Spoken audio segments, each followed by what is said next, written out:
Hello and good morning everyone. I hope I'm audible. Good morning. Good morning. आवाज आ रही है ना? Okay. Now in our last lecture we were talking about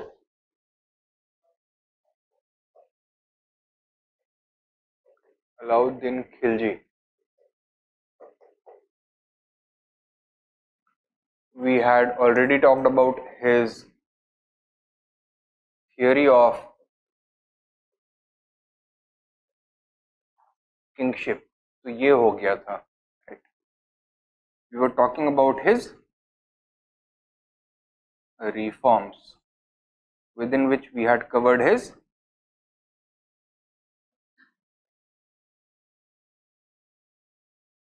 administrative reforms. ये हो गया था. Apart from this कोई और reform हुआ था इसका? नहीं. Next we have to talk about his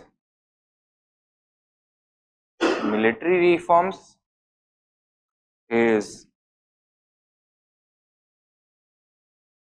taxation reforms and his market reforms. Now एक चीज जो लास्ट क्लास में बताई थी, that about Alauddin Khilji, we simply need to remember his motivations. Twin motivations थे. One was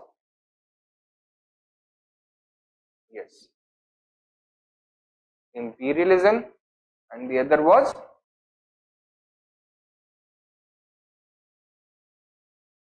despotism.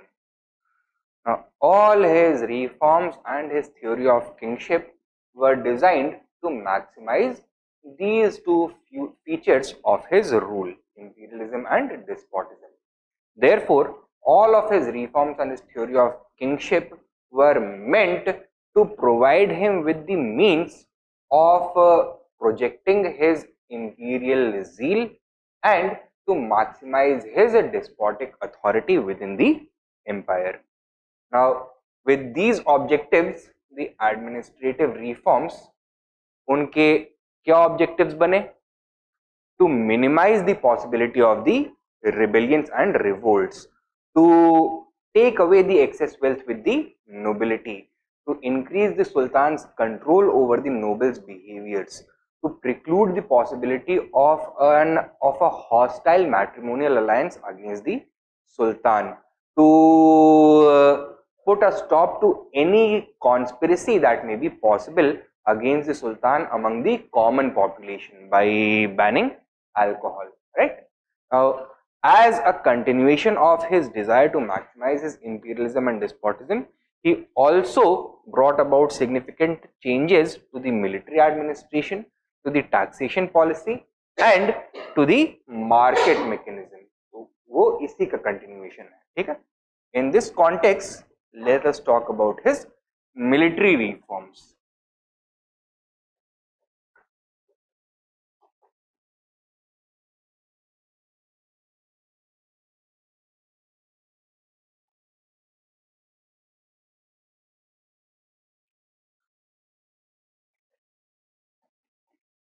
Now, we have already talked about the military reforms of Alauddin Khilji in a partial manner, not with respect to his policy of imperialism and despotism, लेकिन हम basic changes जानते हैं. क्या क्या changes किए इसने?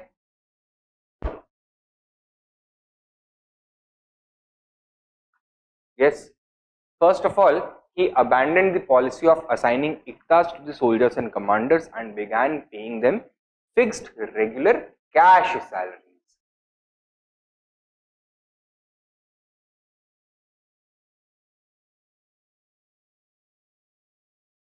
ठीक है. और क्या चेंज किया इसने? He also enlarged the size of the army because he wanted more soldiers, because he wanted to conquer more land. He enlarged the size of the army.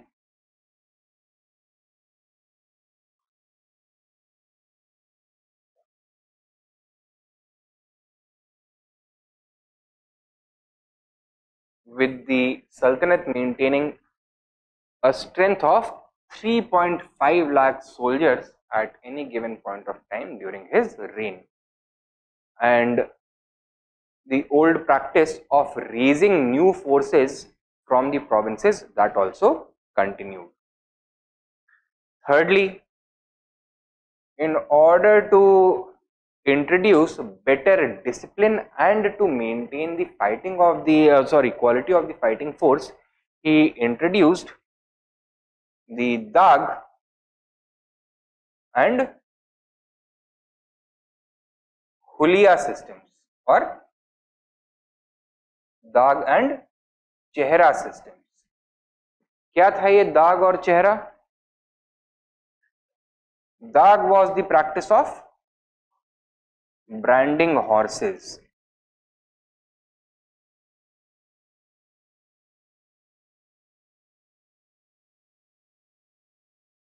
Right?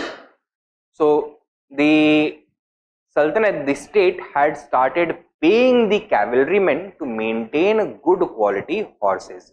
They received an annual allotment of 78 tankas, right, to maintain a good quality horse. Now, in order to ensure that the soldiers were not misappropriating or diverting these funds, the state also introduced the system of branding the horses. So, every soldier would have to bring his horse for inspection, and after being inspected, if the horse was of desirable quality, it would be branded, right?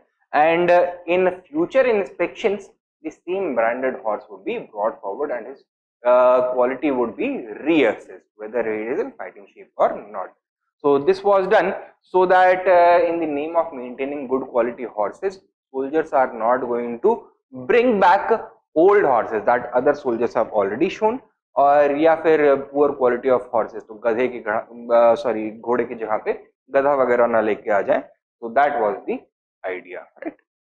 Secondly, हुलिया और चेहरा, the state had also started to train and equip the soldiers directly, right? So for that also a lot of money was being spent, and it was important because of the desire for imperialism that the most well trained soldiers should only be in the fighting force, should only be in the front line.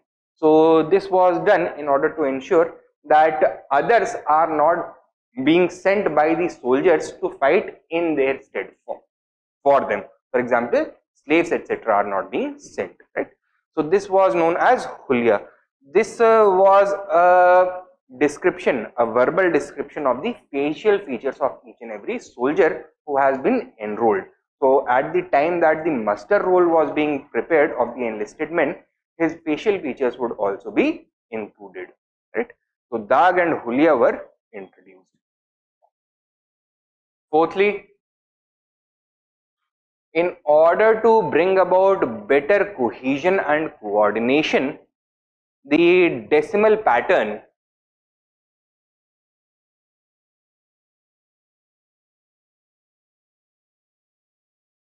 of command was introduced, right?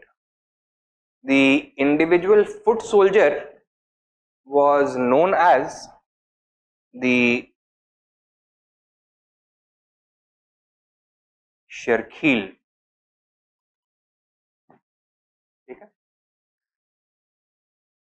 A unit of 10 individual foot soldiers, 10 Sherkhils, was commanded by a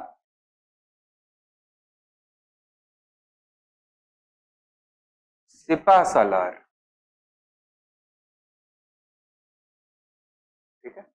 Similarly, a company of 100 men was commanded by an officer known as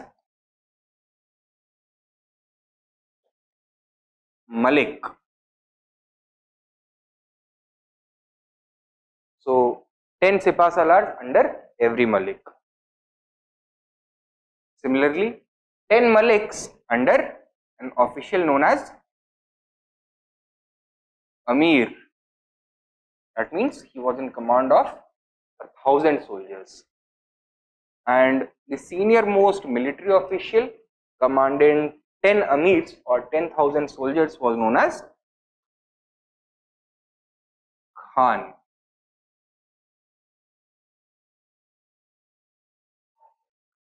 There were several officials with the rank of Khan, and all of them answered directly to only one person. कौन? नहीं, सारे खान जो थे they answered directly to the Sultan. ठीक है? So with this, uniformity was maintained and there was a great degree of homogenization of the command. Clear? These were the military reforms introduced by him. What was the result? Was Alauddin successful in his grander objectives of maximizing imperialism and despotism? Yes. ठीक है? So with his large and well organized army, he was able to undertake victorious campaigns in a never before conquered regions of India, both in North India as well as South India. He was also able to crush rebellions.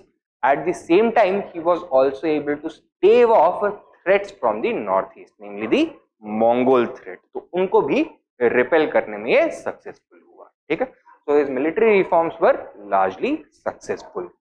However, there is a negative side to this as well. क्या negative side? हम हमेशा से देख रहे हैं that the Sultan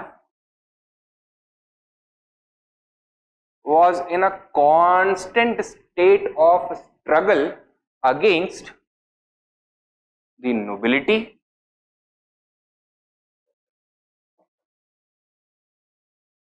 and the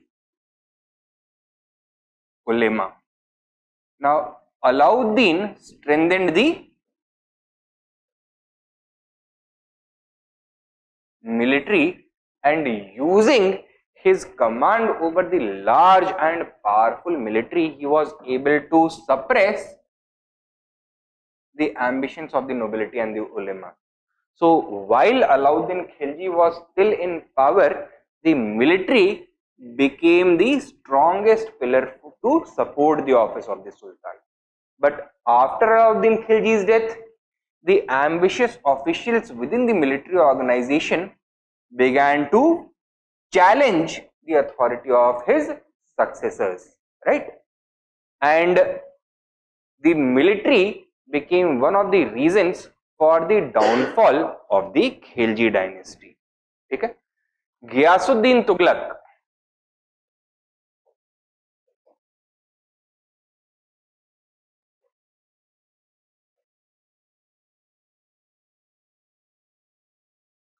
The founder of the Tughlaq dynasty was himself an important military commander. ठीक है? Therefore, while Alauddin Khilji had been able to suppress the nobility and the ulema, he unwittingly created a new corner of resistance against the future sultan's despotic authority. He created a pocket of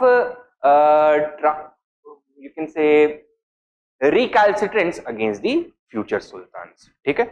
So the conflict between the sultan and the other power centers, that was perpetuated. Alauddin Khilji suppressed it for the time being, but he could never eliminate it permanently. Okay?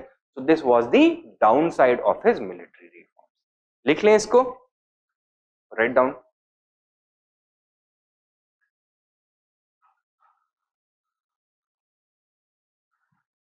Give the subheading military reforms of Alauddin Khilji and लिखो इसमें Alauddin carried out drastic military reforms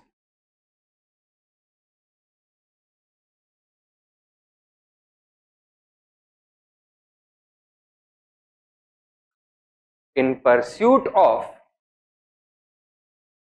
his larger imperialistic and despotic agenda. Imperialistic and despotic agenda.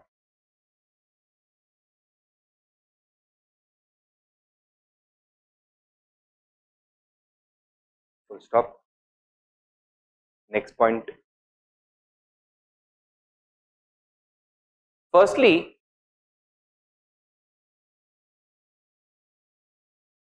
comma, he enlarged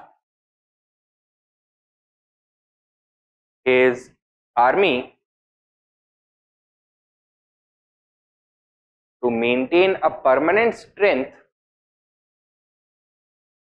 of at least 3.5 lakh soldiers.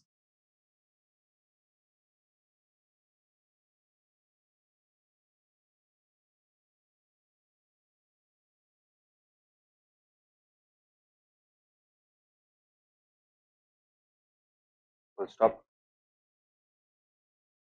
Next point. To introduce better regularity and manage the military expenses, comma, he replaced the practice of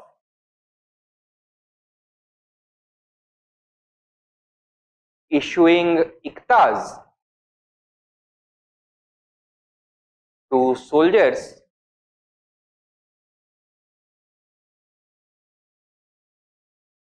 with cash salaries. With cash salaries.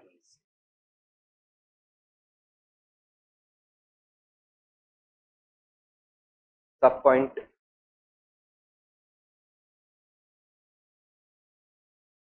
Cavalrymen were paid an annual salary of 238 tankas. 238 tankas. Full stop. The same subpoint continues. They were also given an additional allowance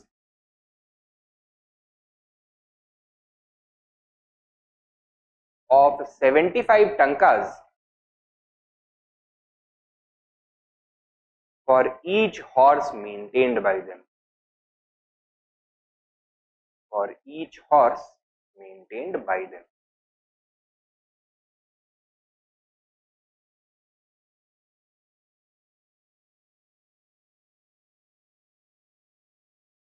ठीक है, समझ में आया ना ये? Next sub point, write down. On the other hand,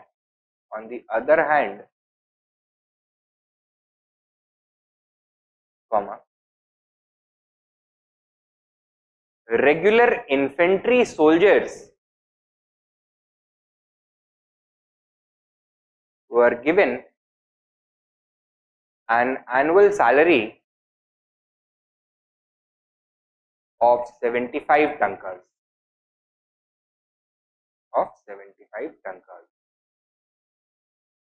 An annual salary of 75 tankas. टंका याद है ना? It was the new silver coin introduced by.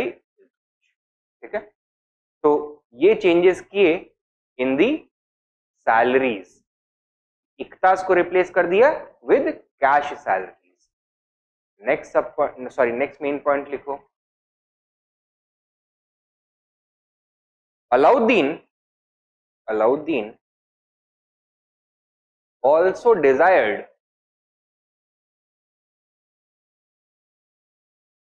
to maintain his troops at a high level of military readiness.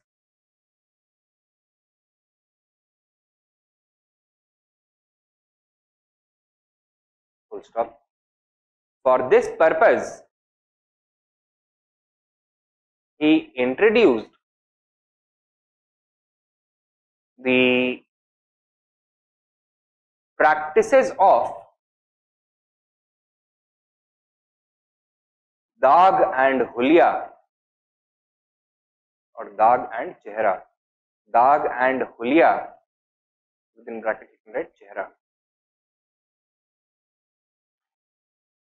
Along with surprise inspections. Along with surprise inspections. दाग और हुलिया याद रहेगा ना, क्या है? Next main point write down. Further, to improve cohesion and to homogenize command. Further, to improve cohesion and to homogenize command, comma, Alauddin also introduced the decimal pattern of command. The decimal pattern of command.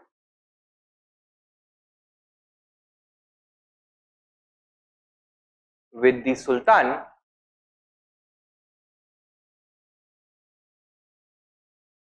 in supreme command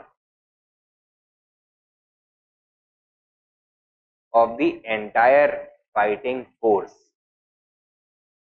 With the Sultan in complete supreme command of the entire fighting force.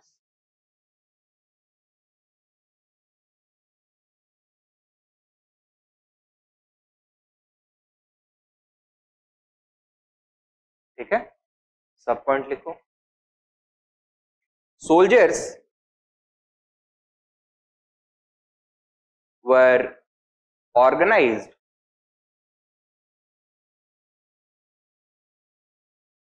into uniform units in the order of 10. The order of 10. As follows. As follows. You can take this down. Khan, Amir, Malik, Sipah Salar, Sherkheel.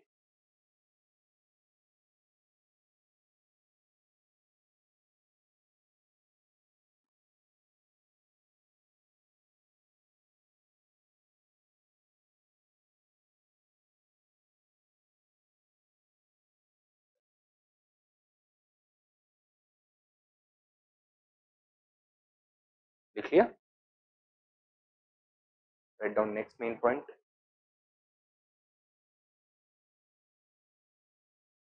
Alauddin's military reforms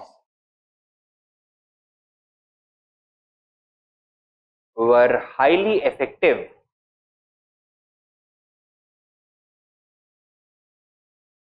in fulfilling his main objectives.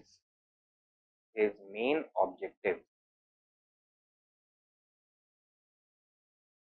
Full stop. Sub point.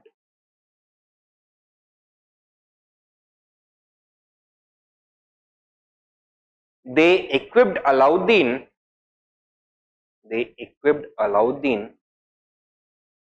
with the means to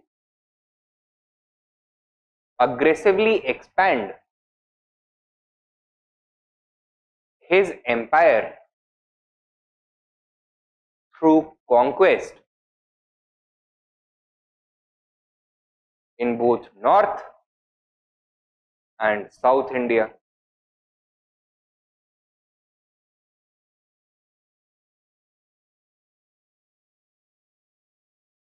Next sub point. The strong Sultanate military also emerged as a formidable deterrent,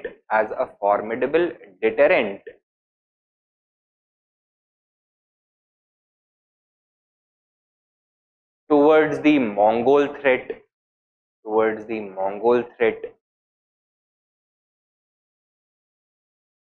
Next sub point.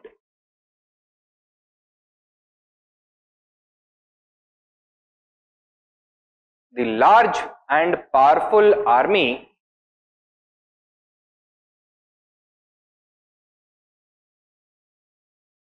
was also used by Alauddin to assert his dominance within the empire.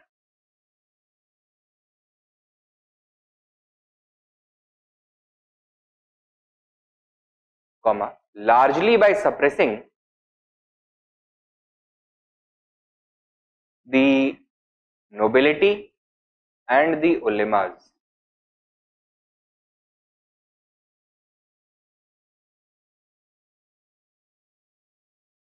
Next main point. However,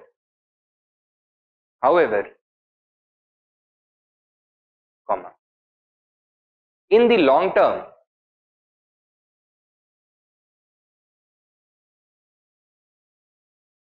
these military reforms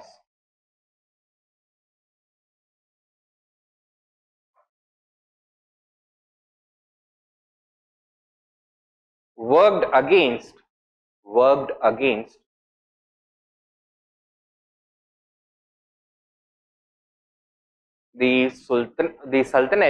the sultanates higher objectives.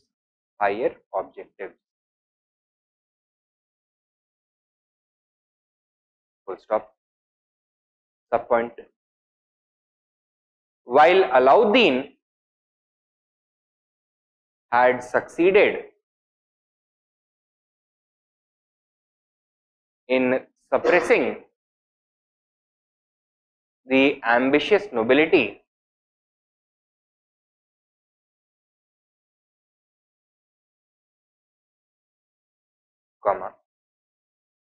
his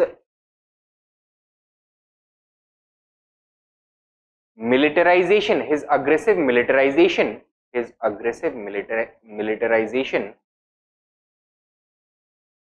of the Sultanate's political architecture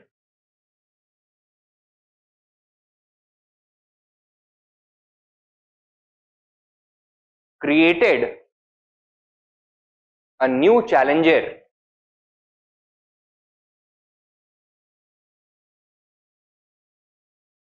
for his successors.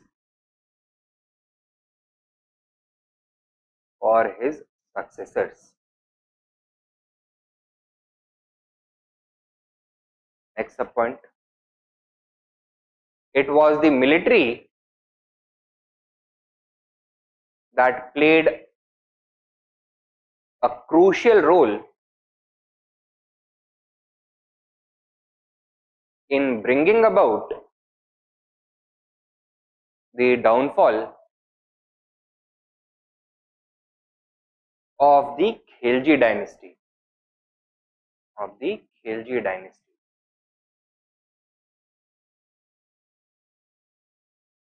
Full stop.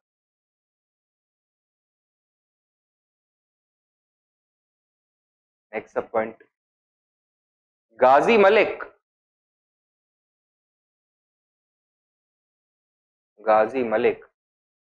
later known as Ghiyasuddin Tughlaq,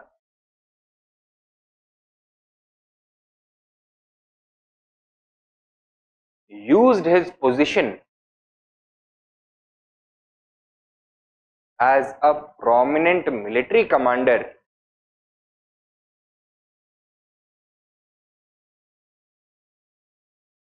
to overthrow the Khiljis, as a prominent military commander to overthrow the Khiljis,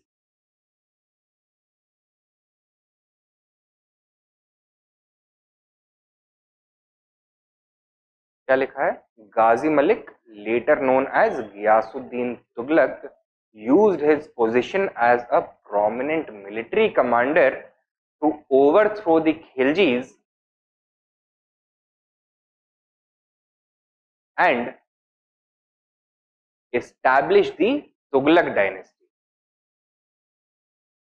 And establish the Tughlaq dynasty.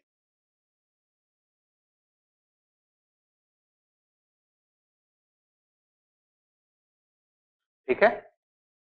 So these are his military reforms. इसके advantages, disadvantages भी clear है. In the short term, highly advantageous. In the long term, not so advantageous. Over militarization की वजह से a new pocket of resistance emerged against the Sultan, which the successors of Alauddin Khilji were not able to manage, leading to the downfall of the Khilji dynasty and emergence of the Tughlaq dynasty. Alauddin was able to temporarily suppress the ambitions of the ulama and the nobility because of his military, but later on it was the military which became the main cause for the demise of the Khilji dynasty. Okay, so that is the downside. Clear? Next, military reforms के बाद the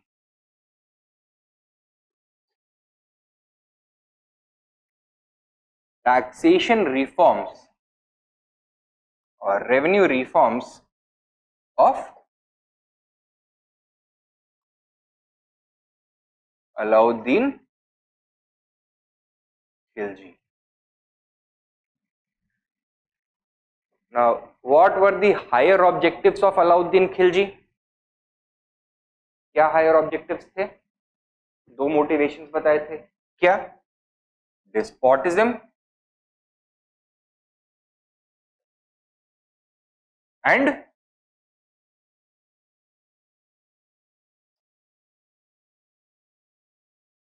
imperialism.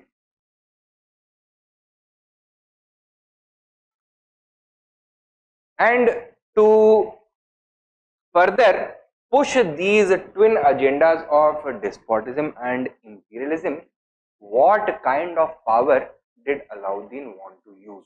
Did he want to use real power or imagined power, ideological power? Real power. और real power किससे आता है? पैसे से और military से, right? And therefore, in pursuit of these twin objectives, he wanted to strengthen the military. Military की strength को बढ़ाना था, उसकी क्वालिटी को बढ़ाना था, कोहेजन को बढ़ाना था. Secondly, he also wished to suppress the ambitions of some of the other sections within the Sultanate, those who could potentially challenge his rule, create problems for him in attaining his twin objectives, that is the nobility, the iqtadars. तो उनकी powers को diminish करना था. And what was the main source of their power? It was their wealth. And what was the biggest source of their wealth? Their land, their privileges. Okay? So to diminish or to degrade the nobility,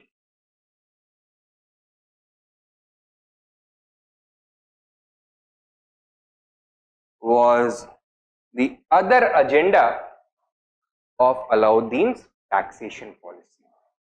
In pursuit of these two objectives, Alauddin carried out the following reforms. क्या क्या? First of all, he introduced a new system of taxation based on the practices of survey and measurement of land. This was known as the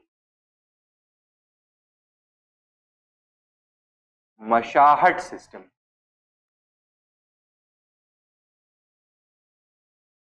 Before this, the assessment as well as collection of revenue was left to the local officials, the local iqtadars and the village headmen, khuds and muqaddams. However, the khuds and muqaddams had not been sending the entire amount due to the center. They had been keeping the bulk of the revenue generated at the ground level to themselves and only sending partial, a fractional amount to the center. This he wanted to change. So he introduced the Mashahat system. Now, state appointed officials are going to be in charge of assessing the revenue demand. So the officials appointed by the state, taxation officials appointed by the state, would visit each and every village, would visit each and every farm. They would measure the land under cultivation, take account of the quality of the soil, the types of crops that were being grown. They would also look at the historical records, and in accordance with that, they would try to estimate the production of the current crop, whatever was the sown area. Now, 50% of that was deemed to be the taxes. Okay? So, land revenue was fixed at 50% of the estimated yield. Now, before this, there was no uniformity in taxation. From different regions. The farmers were being taxed at different levels. Roughly on an average, it is believed that the rate of taxation was roughly 1/3 of the total produce. अब उसको बढ़ा के कर दिया गया 1/2 of the total produce. फायदा किसका हुआ? सुल्तान का. It gave him more funds to maintain a large army to fulfill his other objectives, imperialism and despotism. ठीक है? It also helped the Sultan in projecting his power, in projecting his control to the lowest levels of administration. Before this, the center had no direct link with the local administration. The center was not in a position to administer the goings on, to overlook the goings on, oversee the goings on at the ground level. The whole power was concentrated in the hands of local officials. Now, the powers of local officials, namely the provincial nobility and the village headmen, the local the village level elites, those were also curtailed.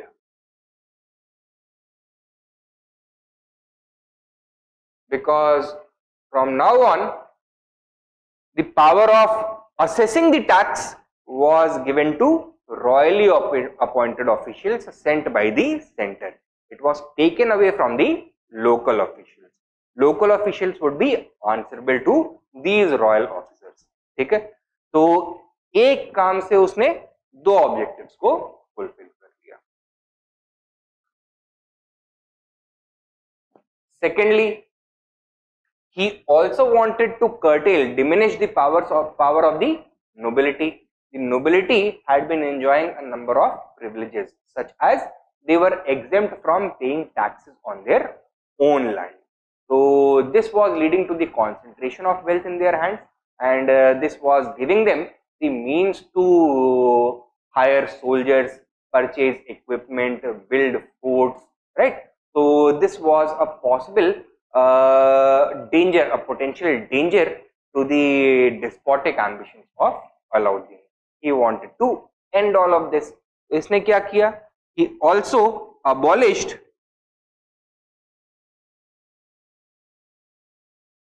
the tax exemptions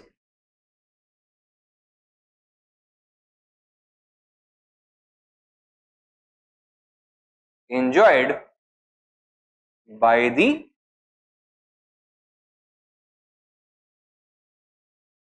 nobility.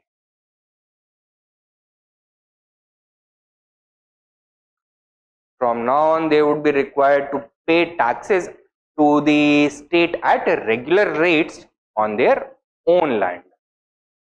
Over and above this, not only did he start to levy the original rate of tax on the nobles, he also taxed them on their previous income for which they had paid no taxes. So retrospective taxation was also introduced, especially for the nobility, in order to drain the excess wealth from them. Okay?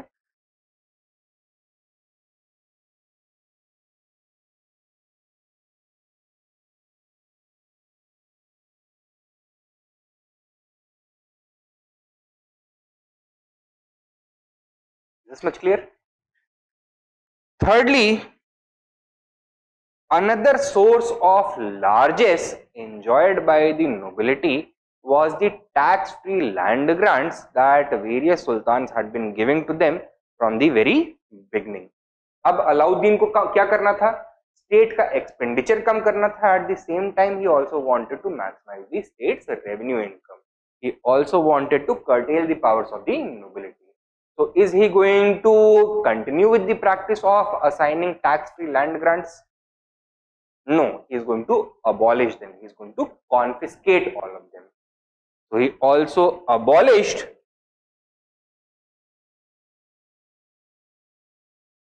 and confiscated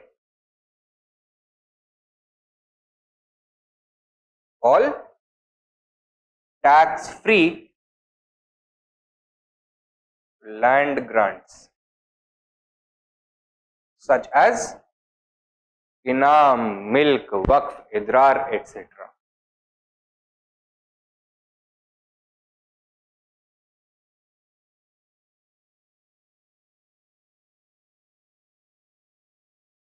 In order to further introduce better control over the activities of the local nobility, the local village headmen, who till now had been enjoying absolute autonomy within the villages, he now introduced the practice of inspecting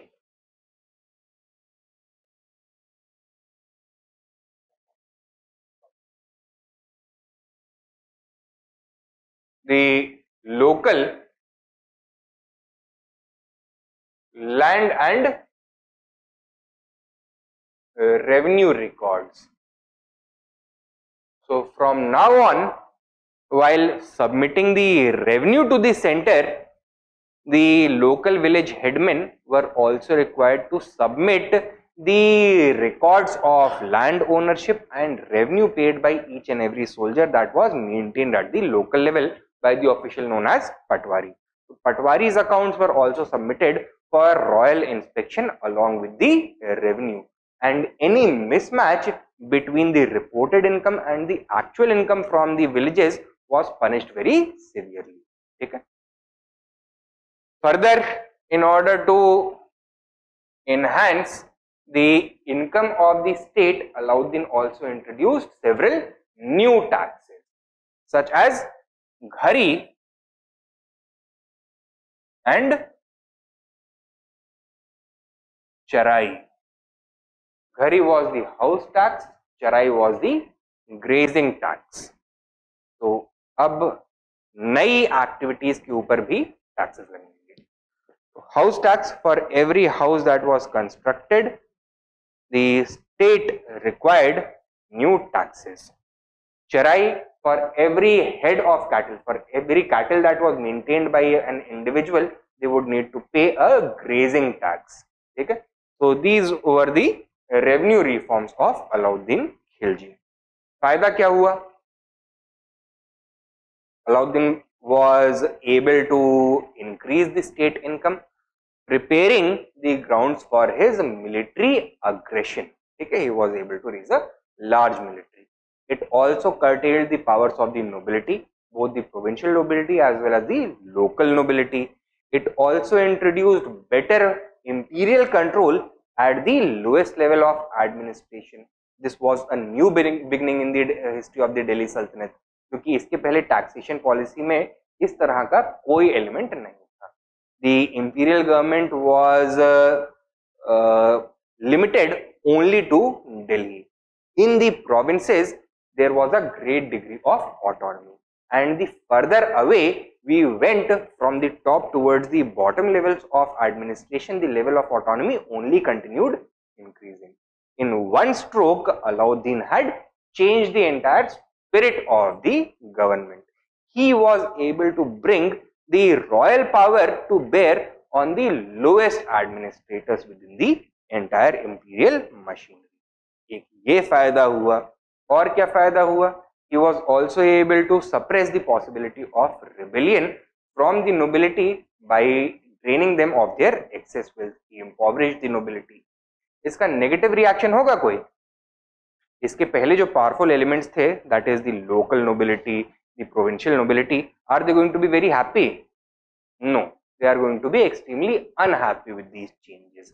and खामियाजा किसको भुगतना पड़ेगा? The successors of Alauddin.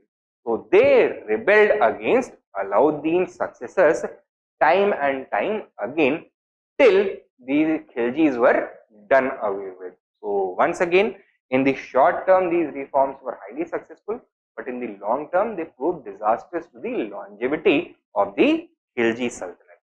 Clear? Write down. Give this subheading: Administrative reforms of Alauddin Khilji.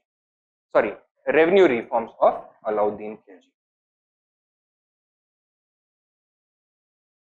Alauddin introduced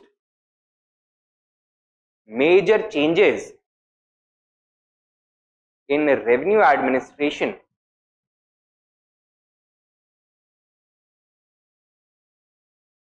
to fulfill the higher objectives of imperialism and despotism. Of imperialism and despotism.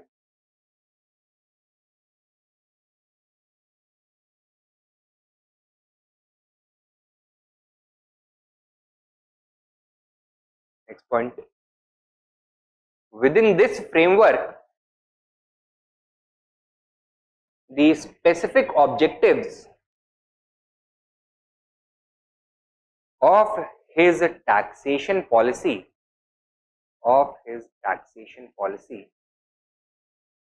objectives of his taxation policy were as follows.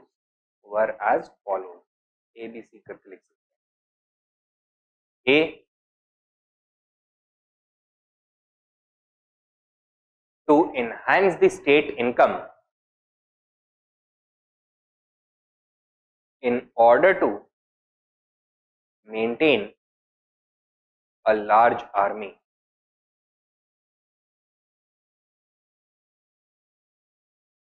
B, to degrade the nobility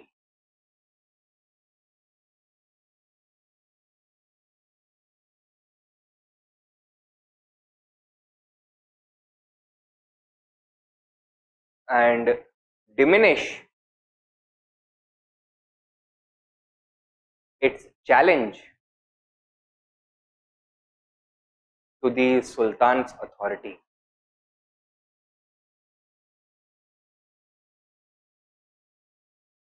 C,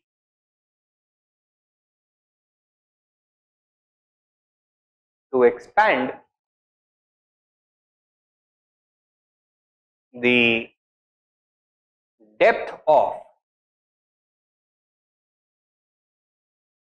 royal control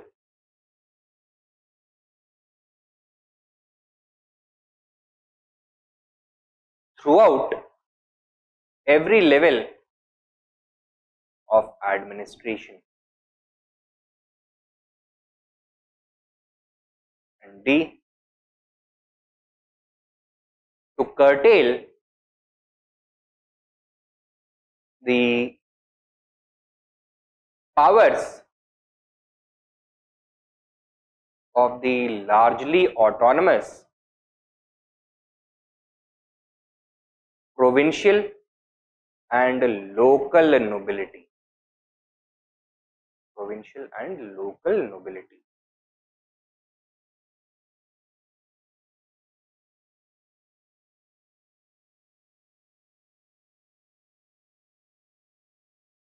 Next main point.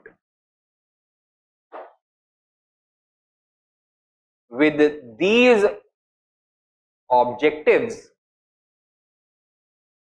in view,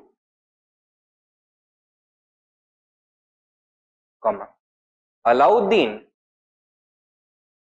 made the following changes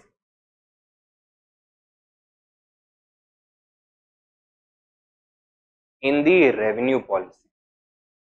In the revenue policy. 1, 2, 3, 4 करके main points लिख सकते हैं. Number 1, he introduced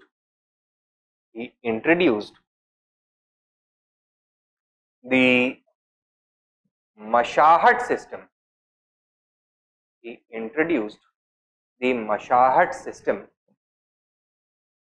of survey and measurement.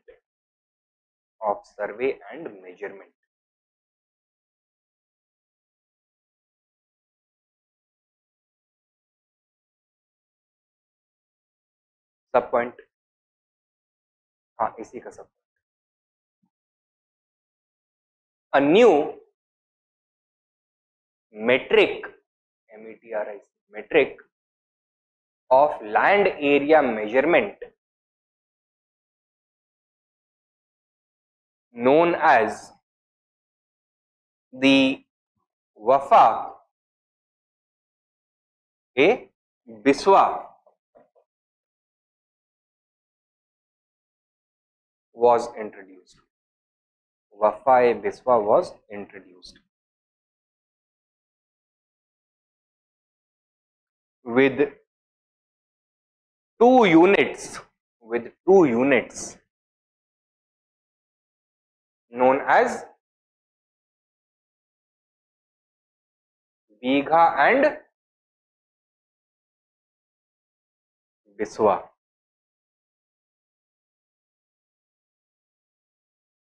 They are still used today. You must have heard of them. Bigha or Biswa. Land area को measure करने के लिए use किया जाता है. What is the conversion rate between Bigha and Biswa? 1 Bigha is equivalent to 20 Biswas, right? 20 आ रहा ना इसमें. 1 Bigha 20 Biswas से बनता है. This was the new metric, you can say new system of measurement introduced in order to give effect to the mashahat system. Next sub point लिखो.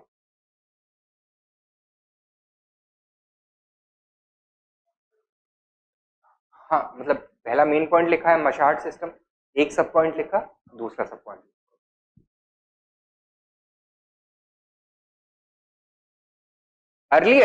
Earlier both the assessment and collection of revenue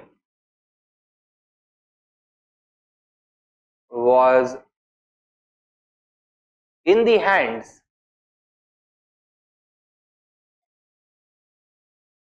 of the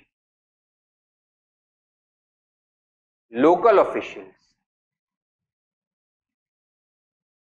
namely the खुत और Muqaddam.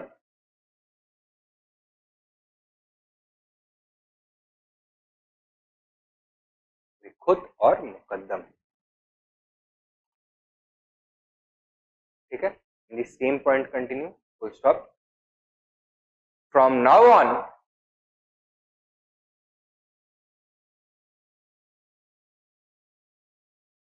the local officials were relieved. The local officials were relieved of their revenue assessment duties. Of their revenue assessment duties.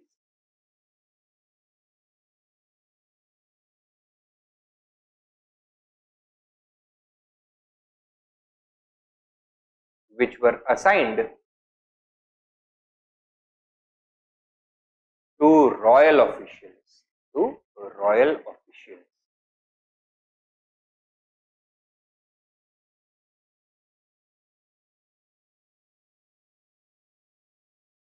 Next point. Practices such as measurement of the sown area,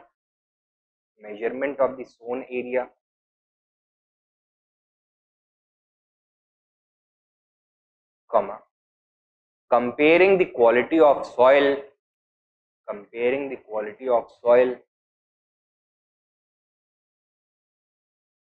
comma, accounting for the type of crops,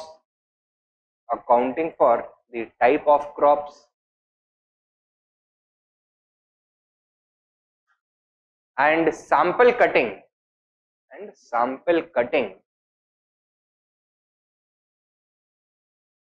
were used to estimate the yield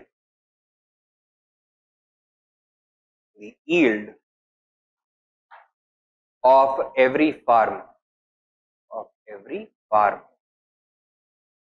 समझ में आया ना ये क्या है कि क्या क्या प्रैक्टिसेस? पहले तो जो सोन एरिया है जहां पे बुआई हुई है उसको मेजर किया जाएगा. The soil quality would be accounted for, the types of crops they would be taken into account, and finally sample cutting of the crops already standing, that would be done in order to do what? To estimate the production. ठीक. Next sub point, a uniform rate of 50% of the estimated production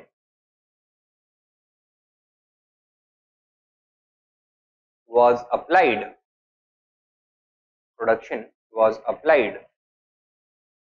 across the empire. The estimated production was applied across the empire.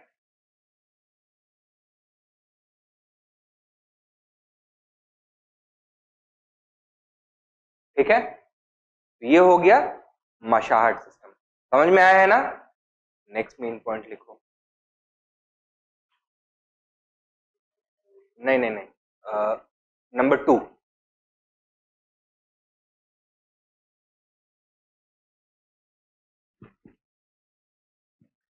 Alauddin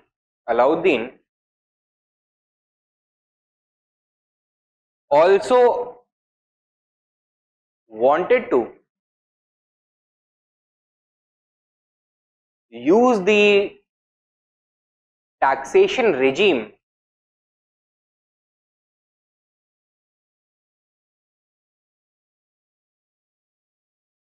to diminish the power of the nobility.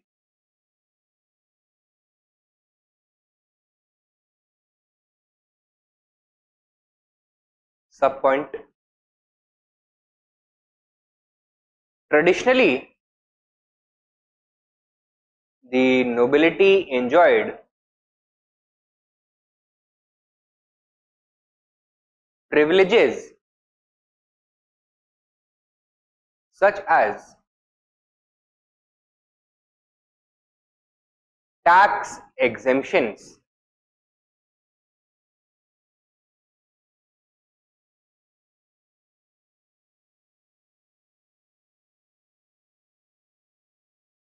Next subpoint.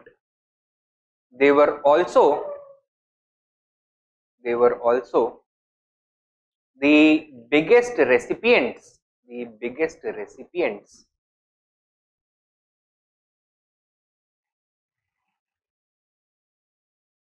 of tax-free land grants.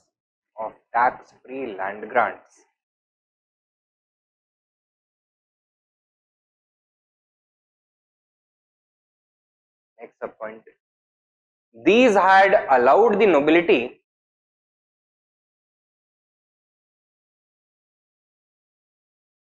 to concentrate tremendous wealth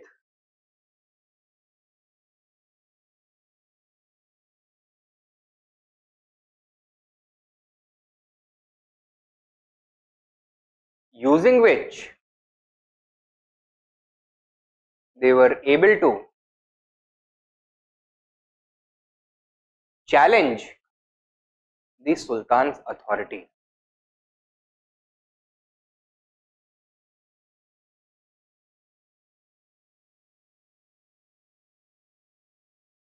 Next subpoint. Alauddin curtailed their power by abolishing all tax exemptions and confiscating all tax-free land grants.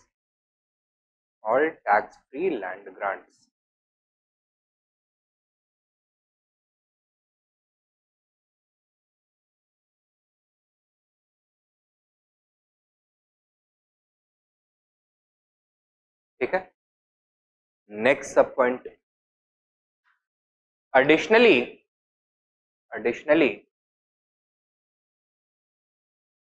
the nobles were also taxed retrospectively.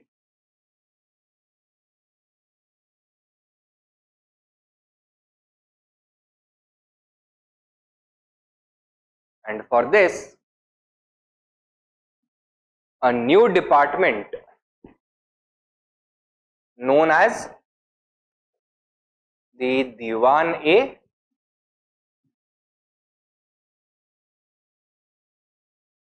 Mustakharaj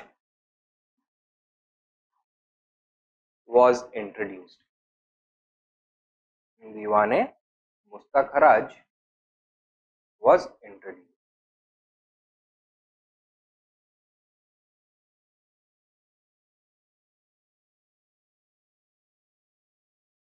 ठीक है. This was another reform. अगला वाला लिखिए. Next main point. Alauddin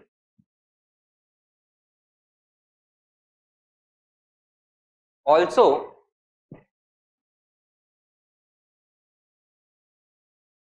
maintained proper control on the power of the local elements such as khuts and muqaddams.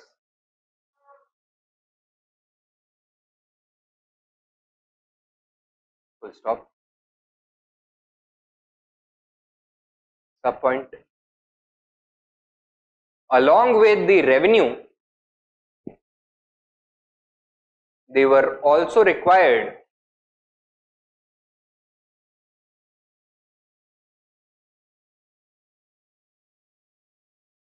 to submit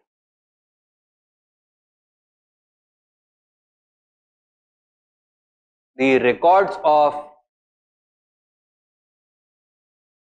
the patwari, within brackets you can write village accountant.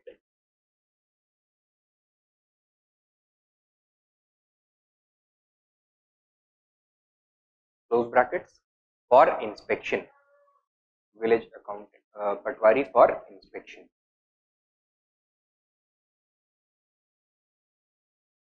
Next sub point, any mismatch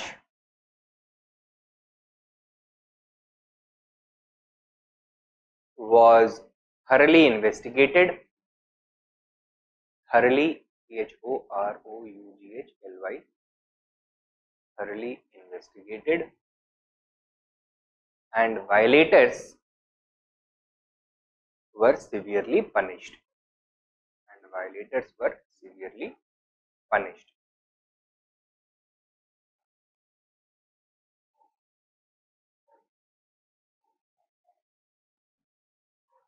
अगला main point लिखो, number 4,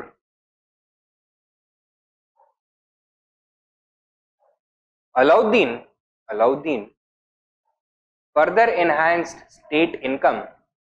Alauddin further enhanced state income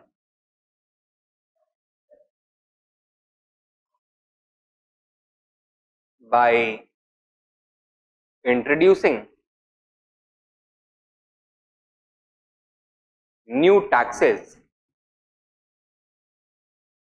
such as ghari and charai. Ghari, house tax, charai, grazing tax.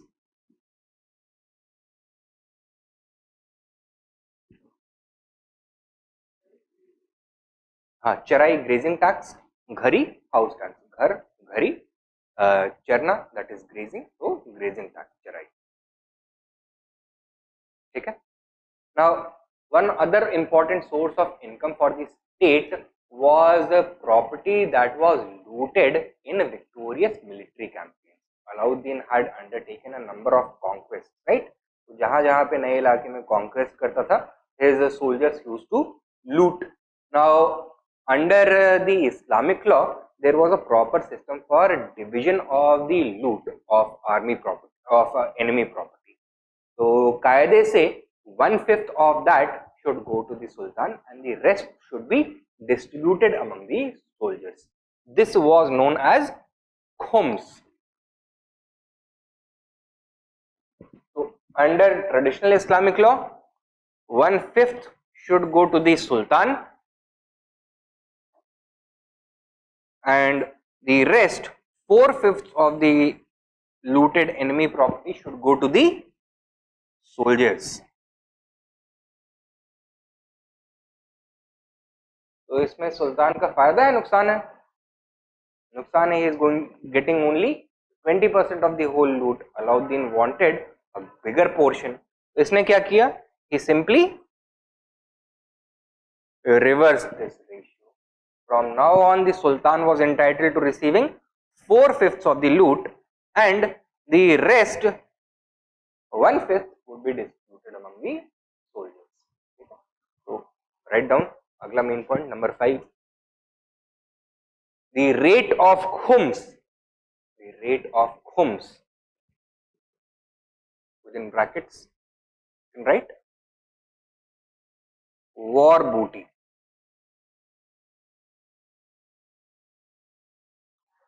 was increased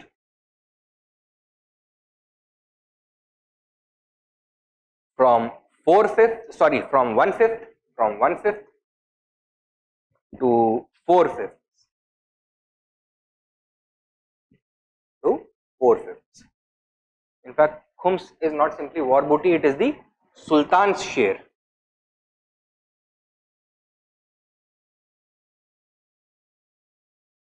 Of the war booty. Okay? Sultan's share of war booty was increased from 1/5 to 4/5. Okay, तो ये हो गए taxation reforms. Next main point लिखो, नहीं 6 नहीं, main point, general main. ठीक है, we are talking about the advantages and disadvantages of the tax. Alauddin's taxation policy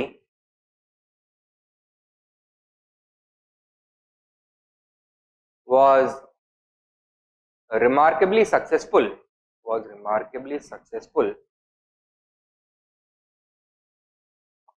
in fulfilling his immediate objectives.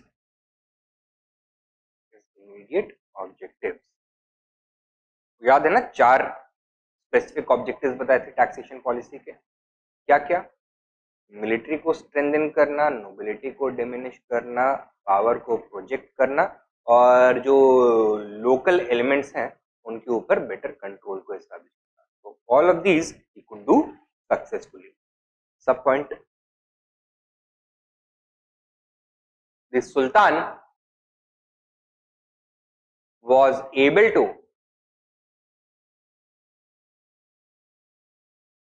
build a large army and expand his empire through conquest.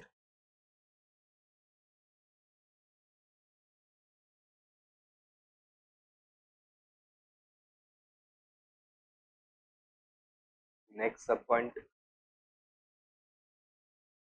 the nobility was weakened greatly. Nobility was weakened greatly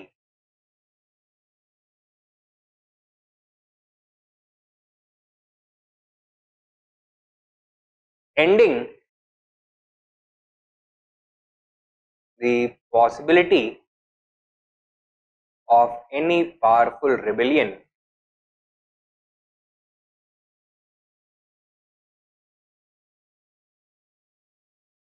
from this quarter.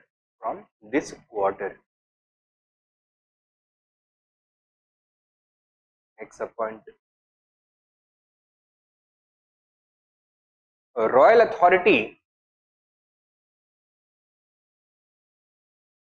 was extended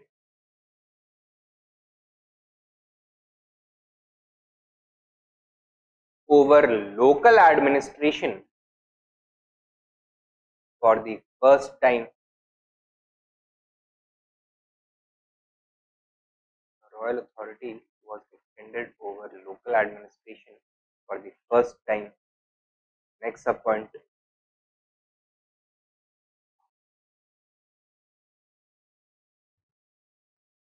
the local officials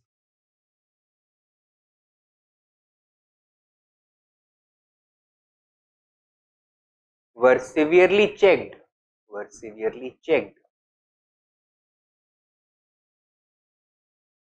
in their autonomy.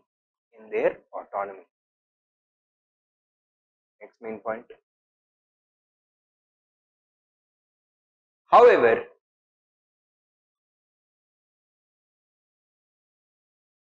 these drastic changes to the taxation policy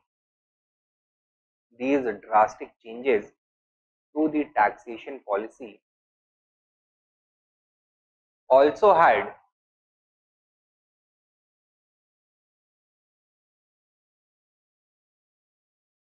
a detrimental effect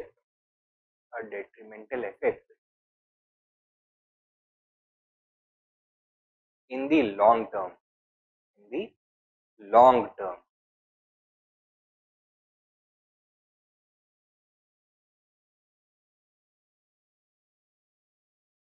क्या negative effect पड़ा इसका? The element of hostility already existed between the Sultan and the nobles. With this taxation policy, it was only intensified. तो खामियाजा किसको भुगतना पड़ेगा? The successors of Alauddin. Write down. हाँ, सब point.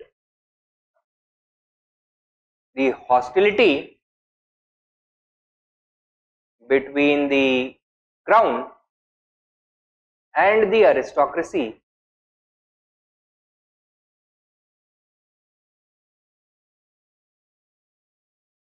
was greatly enhanced greatly enhanced.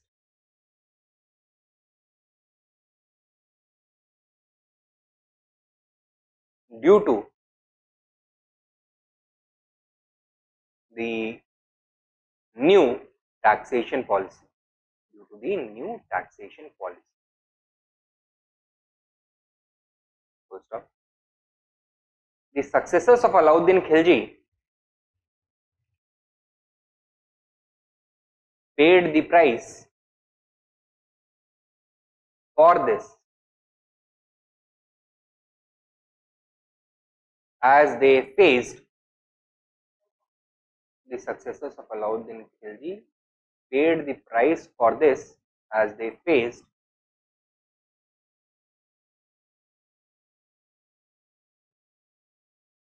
several aristocratic rebellions. As they faced several aristocratic rebellions.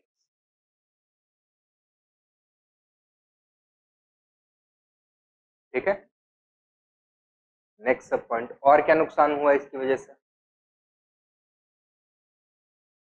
Taxation की वजह से, एक्सेसिव टैक्सेशन की वजह से सक्सेसर्स को तो नुकसान होगा ही, तो खिलजी डायनेस्टी का इन द लॉन्ग टर्म नुकसान होगा. इन द शॉर्ट टर्म किसका नुकसान होगा? Other people, the common people, the farmers, क्योंकि the entire burden of taxation is falling on them only. ठीक है, तो write down the burden of taxation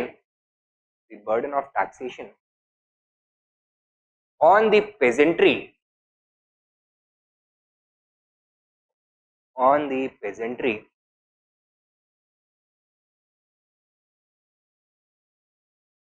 increased to an almost unsustainable level.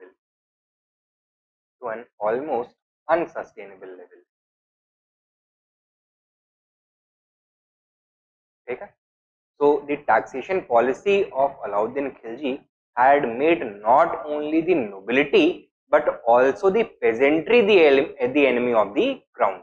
So now a united rebellion is going to take place against the Khiljis. The aristocrats are going to lead, but the peasants are going to give the energy to any rebellion, because both of them share a common enemy, that is the crown. जब से crown ने हाथ लगाना शुरू किया है taxation में, तब से सबकी प्रॉब्लम्स इंक्रीज हो गई. That was the general sentiment and this was the reason why these rebellions were so powerful. ठीक है, write down the peasant discontent in the same subpoint. The peasant discontent gave a popular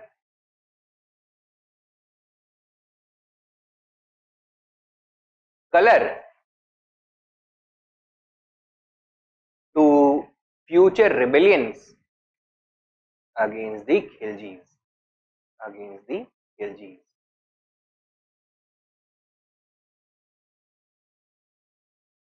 Therefore,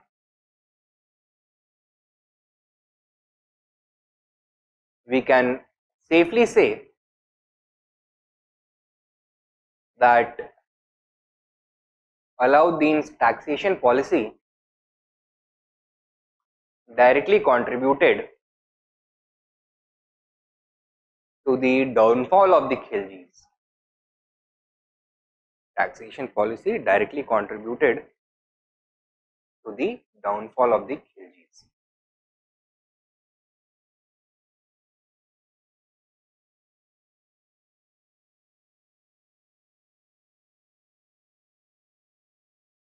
ठीक है, ये हो गए taxation reforms. Lastly कौन से reforms? The market reforms.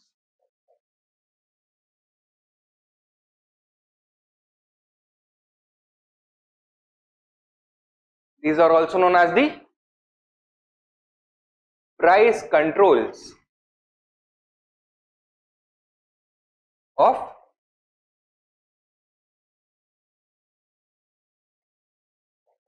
Alauddin Khilji.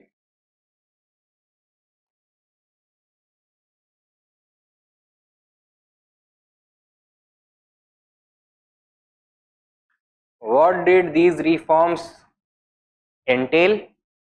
क्या था ये? Price controls हैं.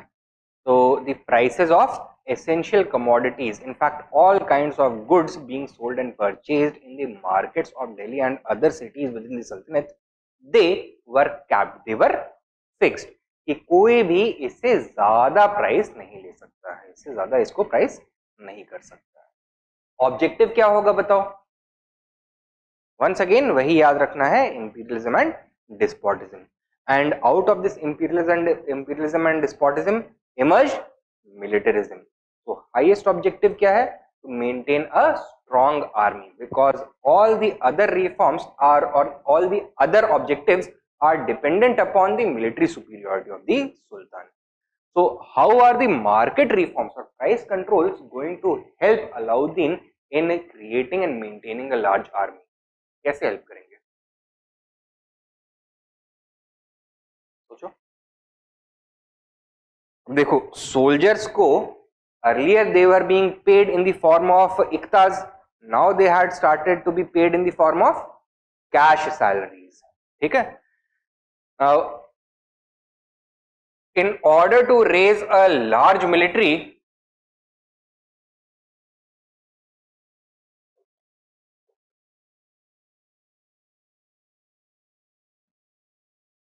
numbering 3.5 lakh soldiers, which was a truly humongous amount when we take into account that this was the 14th century.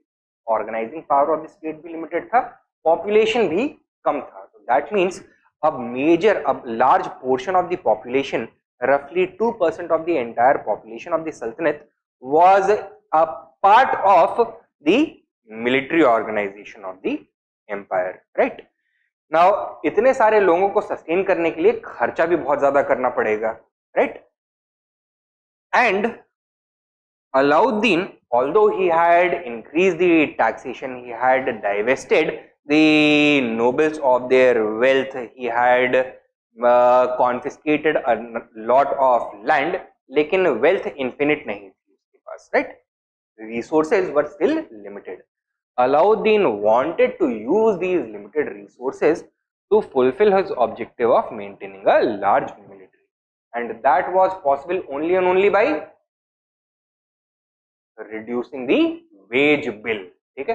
तो कम salary दे करके भी large military को maintain करना in a way that the soldiers are not dissatisfied, that they are able to purchase everything, they are able to lead a good quality of life, enjoy a good quality of life. ठीक है. So to reduce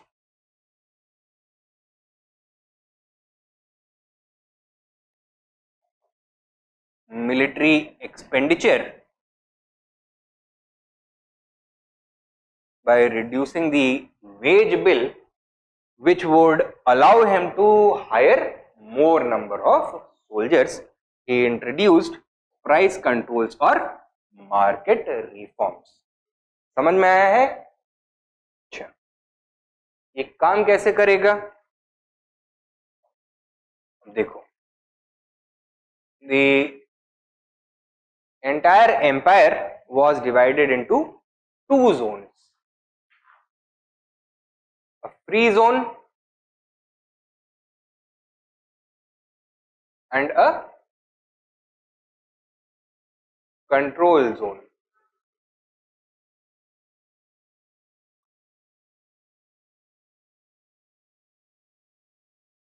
It was within the control zone that the Sultan's authority was the highest. It was the control zone that had the largest population, or where the population was concentrated.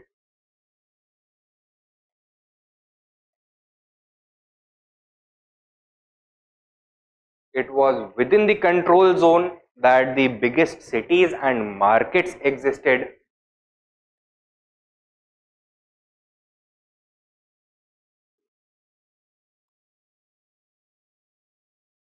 It was the control zone which was the most valuable from the revenue perspective, it was generating the highest or the largest proportion of income for the state.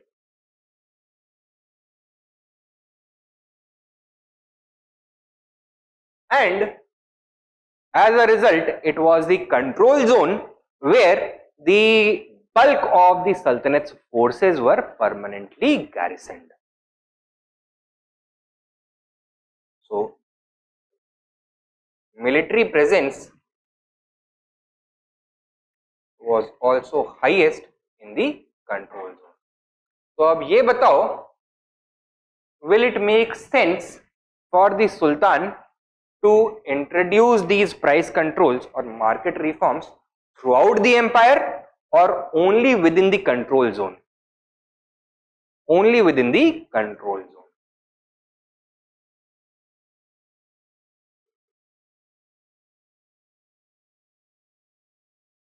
Because इसके बाहर लगाओगे free zone में तो उसका कोई बहुत ज्यादा फायदा नहीं होगा, because none of the soldiers are going to be there or very few soldiers are going to be there. And secondly, in order to enforce these price controls कुछ खर्चा करना पड़ता है, number of administrators, inspectors etc. would have to be positioned.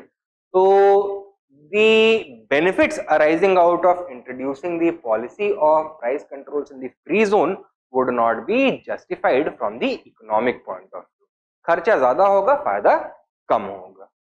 And that is why सबसे पहला चीज क्या याद रखनी है, it was introduced only in the central region of the empire, the region from Lahore up to Prayagraj, up to Allahabad, क्योंकि वहीं पे सबसे ज्यादा population को concentration था.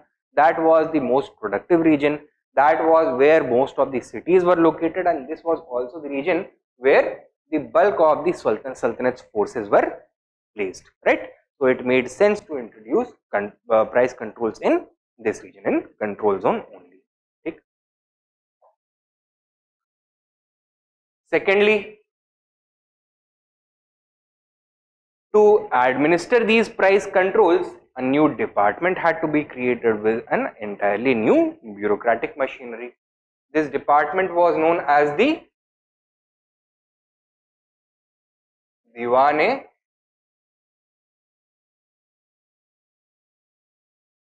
Riyasat.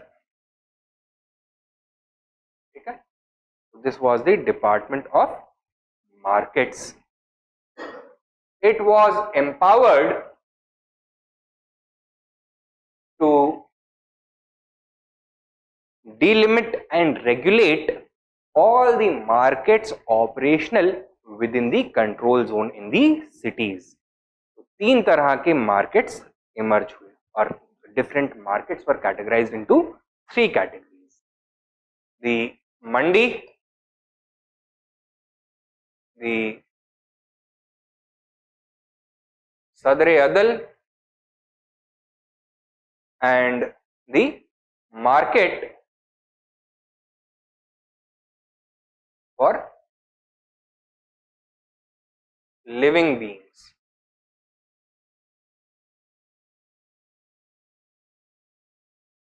मंडी में food grains or other foodstuffs were sold.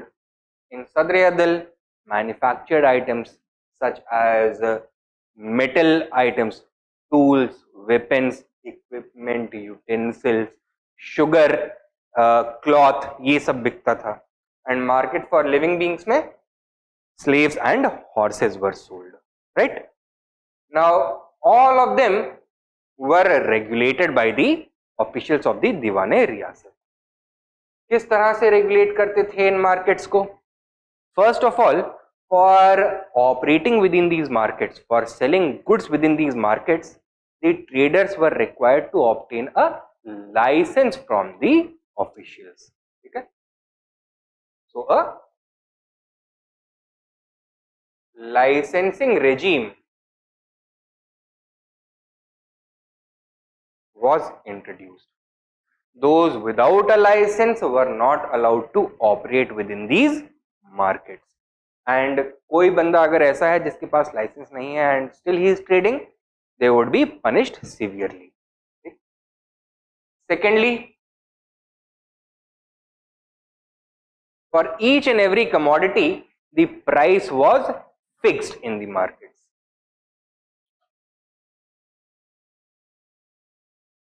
And who used to set the prices for these commodities? The Sultan and his officials themselves. Thirdly, in order to ensure that there was no artificial shortage, hoarding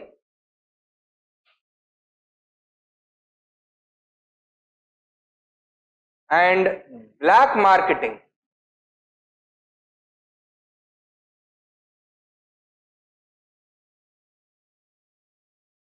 were made criminal offenses with extremely severe punishments. ठीक है, तो hoarding क्या होता है? In order to create a shortage in the market, some people would keep on to the goods and they would create a scarcity, और जब demand बढ़ जाएगा तो prices भी rise होंगे, and then they would gradually release their hoard, and that was prohibited now. Black marketing, instead of selling goods in the regulated market, in the open markets, people are going to set up a black market, so unregulated market जहाँ पे कोई price controls नहीं होंगे, right? And all of these activities were prohibited. Further, overpricing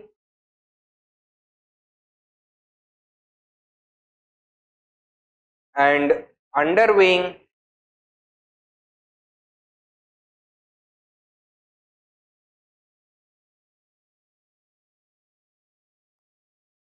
were also suppressed, right? They were also criminal offenses, severely punished. और इसमें सबसे बड़ा challenge क्या है? प्राइस कंट्रोल्स तो आपने लगा दिए, बट उसको एनफोर्स भी करना है. Therefore, constant vigilance is necessary. And how to maintain constant vigilance? Through surprise inspections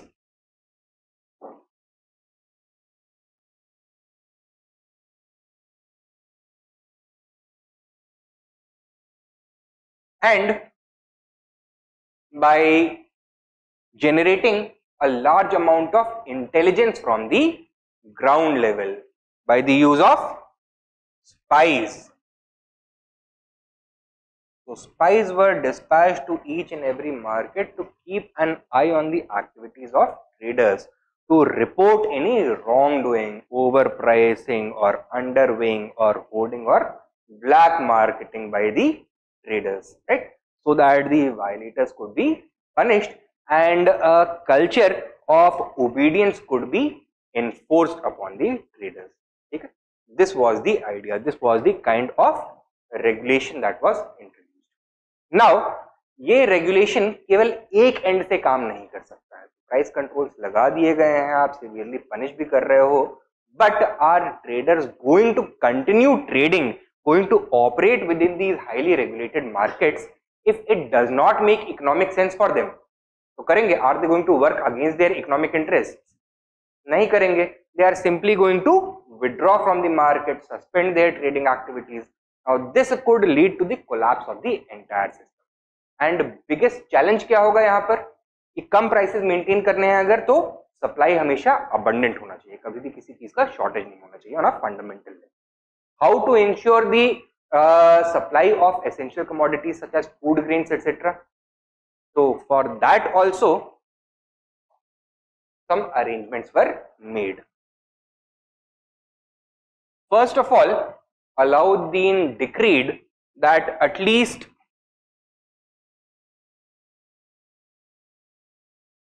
50% of the entire revenue generated from the Doab region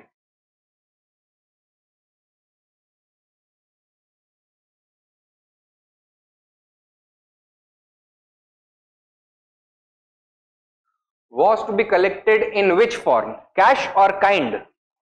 Kind.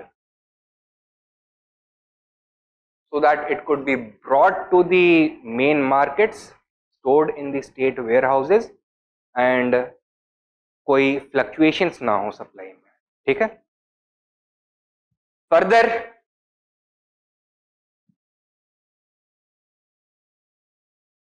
only licensed Banjaras were allowed to purchase grains from farmers. ठीक है, तो Banjaras were a community of nomadic traders who used to travel from village to village during the harvest season, purchasing grains from the farmers and bringing them to the cities. Now, this could have, or if there was no system of licensing, then a number of Banjaras would be operational and they were free to do whatever they want. Now, they were simply asked, or they were simply given the authority of purchasing grains from the farmers and bringing them directly to the market, so that there is no diversion of the food grains. Okay? So licensed Banjaras were required to bring all the food purchased by them to the markets. So licensed Banjaras were told to supply the urban markets. Okay? They were not allowed to divert the grains, thus ensuring the abundant supply of foodstuffs at the markets of cities, in the markets of cities. Now, ये तो बात हो गई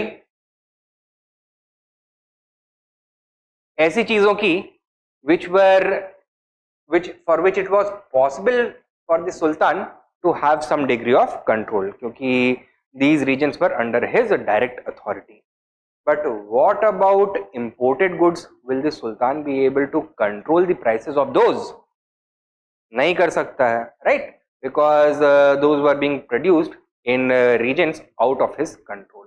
So for those, he used subsidies.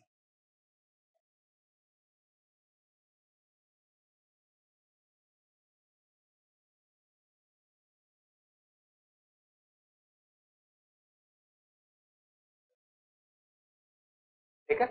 So imported goods were subsidized. And finally, एक category of item होता है which generally commands a high price, right?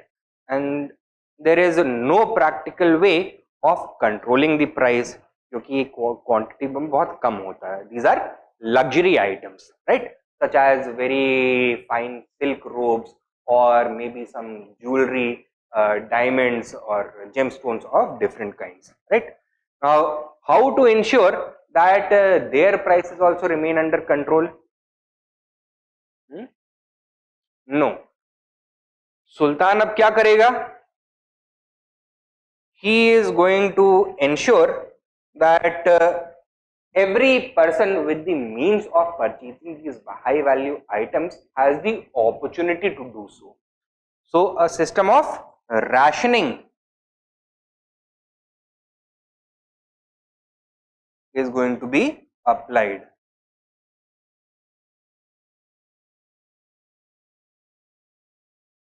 And within the Sultanate of the 14th century, it was only the nobility which had the means of purchasing these items. Now, Sultan wanted to level the playing field, and therefore he assigned quotas to each and every noble house, that in a particular time period they are allowed to purchase only the specified quantity of any good, any luxury item. इससे ज़्यादा नहीं खरीद सकते हैं. So there was once again no extraordinary shortage of luxury items also.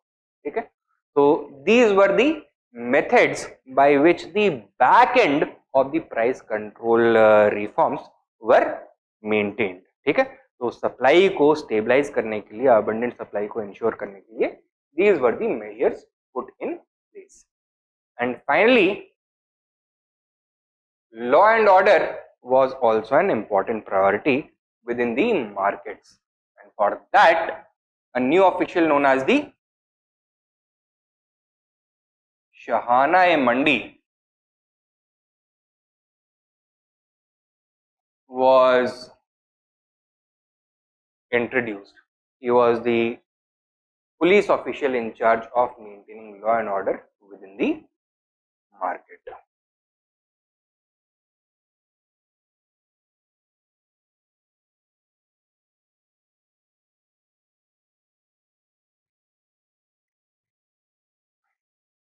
फायदा किसको हुआ in price controls की वजह से?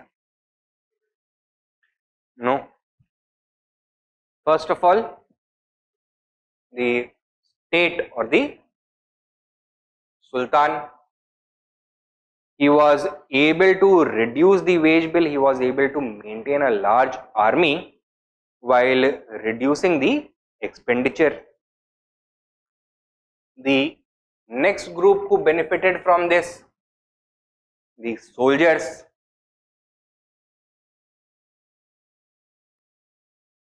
Right?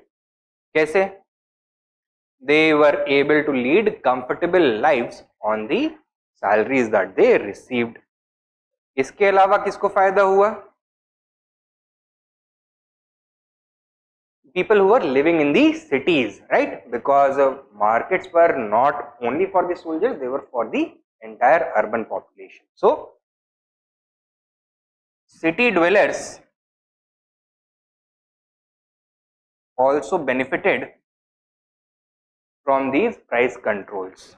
There was no shortage, no scarcity, and prices were always low.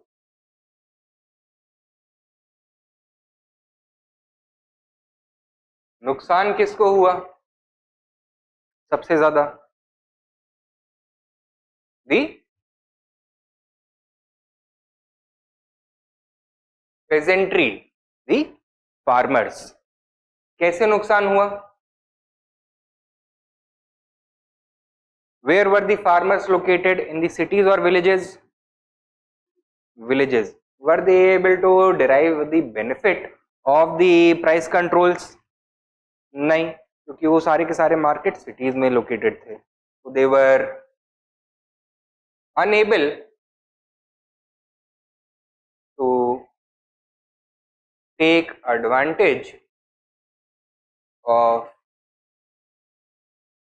the lower prices.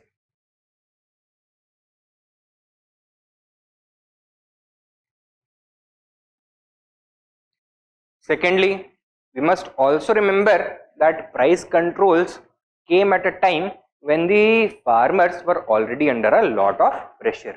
क्यों? क्योंकि burden of taxation इनके ऊपर increase कर दिया गया था. So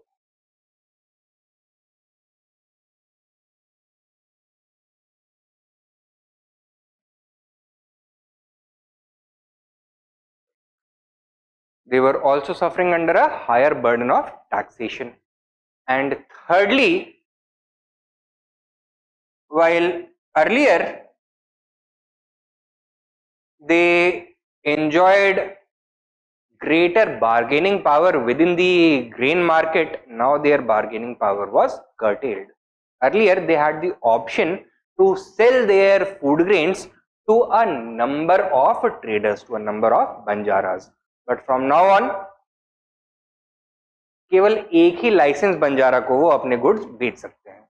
तो ऐसे में will they have the ability to command the prices? नहीं कर सकते हैं, क्योंकि एक ही बायर है तो एक मोनोपोली क्रिएट हो गया. एक सेलर होता है तो उसको मोनोपोली बोलते हैं ना. एक बायर है तो the buyer is going to control the prices, and Banjaras prices को हमेशा सप्रेस करके रखेंगे अपना फायदा निकालने के लिए. Right? So their bargaining power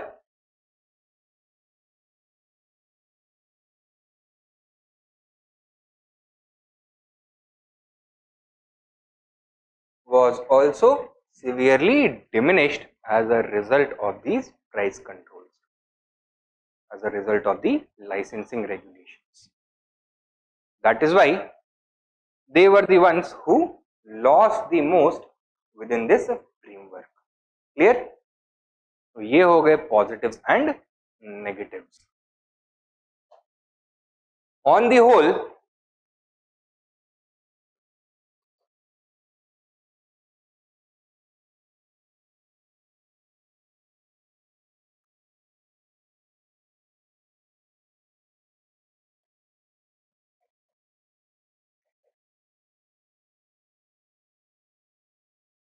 क्या बोल सकते हैं हम about the reign of Alauddin Khilji, his theory of kingship and his reforms? तो ये जो प्राइस कंट्रोल्स हैं, इसको लिखवाने की जरूरत है? हाँ, नोट्स मिलेंगे तो उसमें होगा, लेकिन इसको लिखवाने की जरूरत तो नहीं, समझ में आ गया है ना? आगे बढ़ते हैं। On the whole what can be said about Alauddin's reign? What can we take away from it? बताइए। How does history remember Alauddin?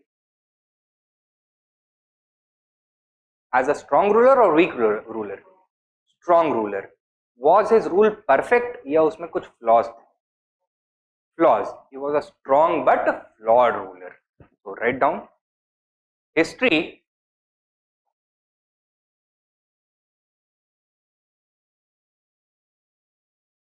remembers Alauddin as a strong but flawed ruler. Strong but flawed ruler. Now, none of the other sultans of Delhi could match Alauddin in his ambition and his determination to fulfill his ambitions. But he was overzealous in doing this, right? What did he do? He sacrificed the longevity of his dynasty in order to fulfill his personal ambition. ठीक है? तो हर चीज में एक balance होता है, Alauddin rain में वो बैलेंस नहीं था। ठीक है, that is the idea. Write down next main point. while no other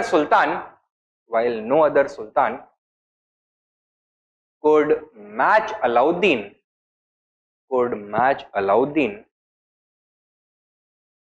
in his ambition,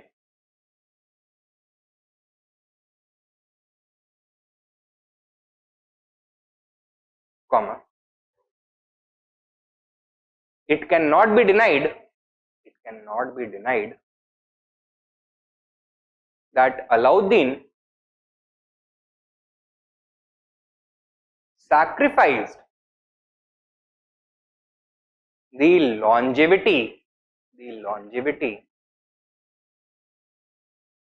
of his dynasty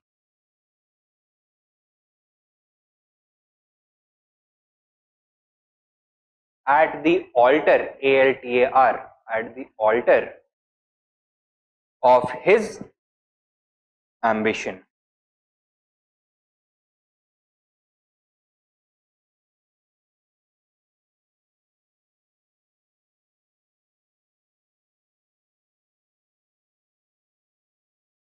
ठीक है, next main point. Alauddin brought major changes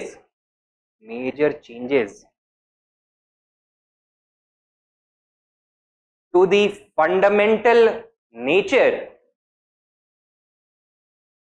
of the sultanate.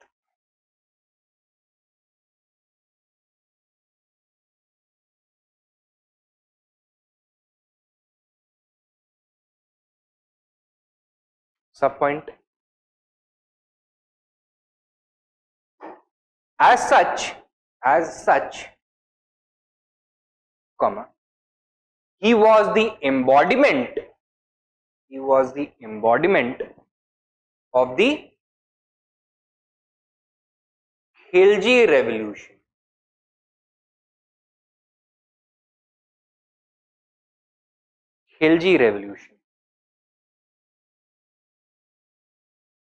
अब बताओ, ये रेवोल्यूशन परमानेंट था या टेम्परेरी था? Temporary, and that was it's biggest limitation. In the same subpoint continue. However,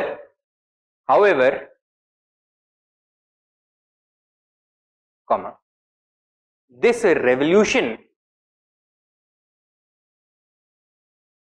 was impermanent. Was impermanent.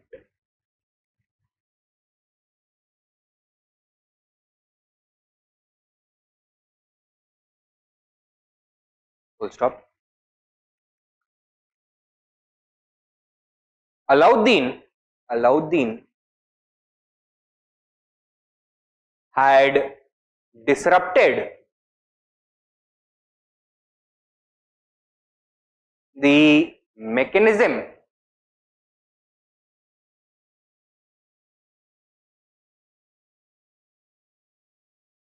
of the sultanate, had disrupted the mechanism of the sultanate.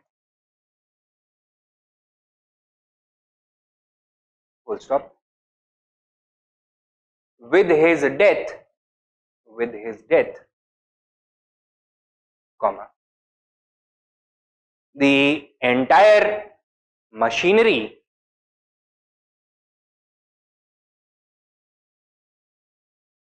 corrected itself.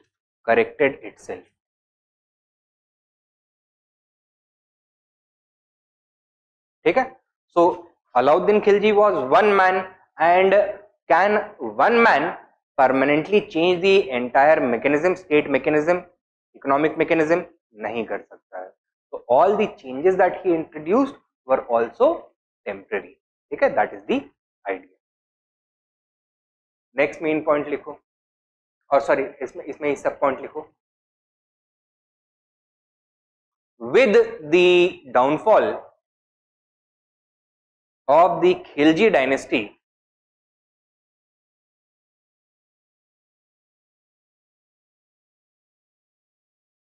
कौन बना नया ruler? Ghiyasuddin Tughlaq, right? With the downfall of the Khilji dynasty, and what did Ghiyasuddin Tughlaq do? Did he continue the policies of Alauddin, or did he abolish them?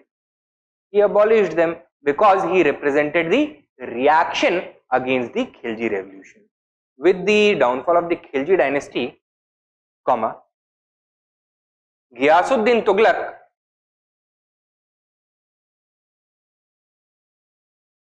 abolished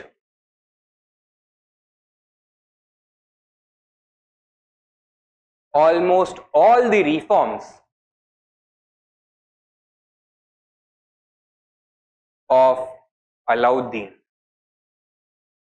including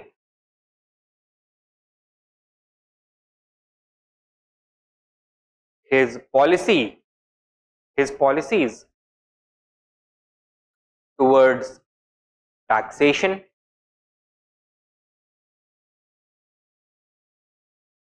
market controls,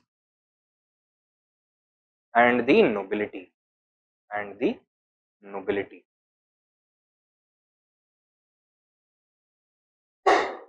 ठीक है,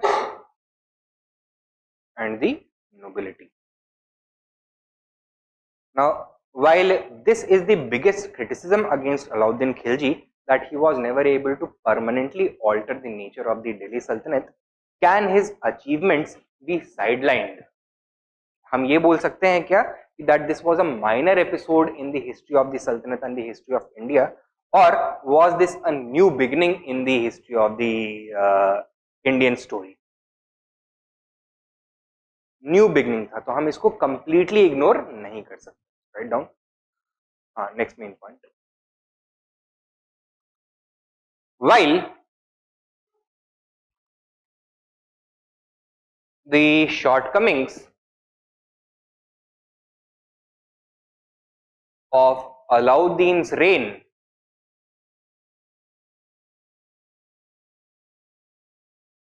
must be accounted for,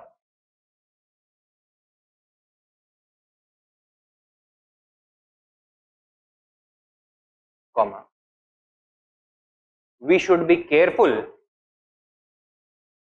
not to dismiss it as a minor episode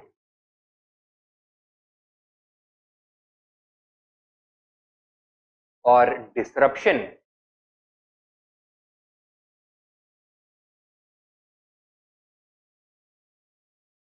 of Sultanate history.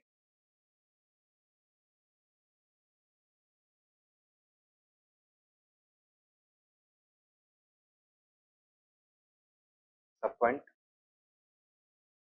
Alauddin represented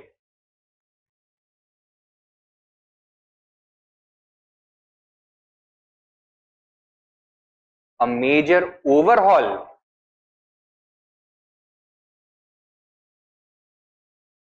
of the Sultanate system and had a lasting impact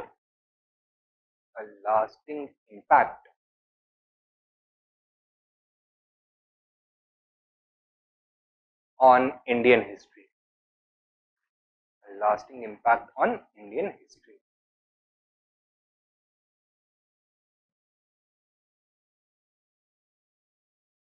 So while he was not able to permanently alter the state of things, he did introduce some important precedents. ठीक है, तो एक नया तरीका पता चला था कि सुल्तान अपनी अथॉरिटी को कैसे इनहांस कर सकते। And after Alauddin others also tried to follow his example.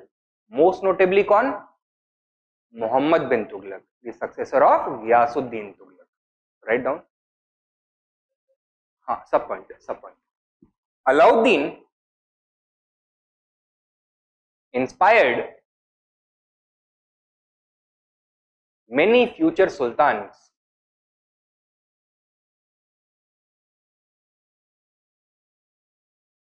including Muhammad bin Tughlaq.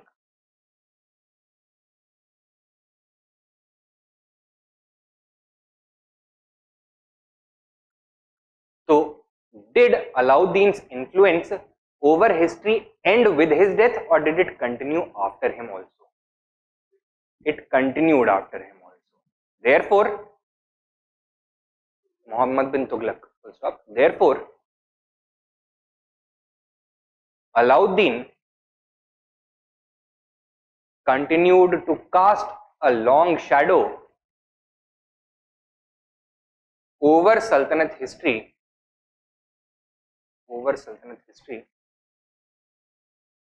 long after his death.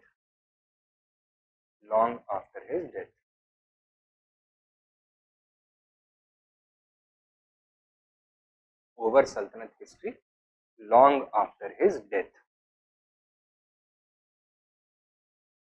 Full stop.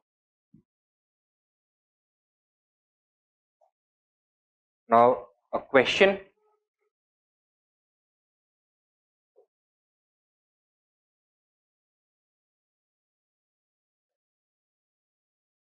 Imperialism and despotism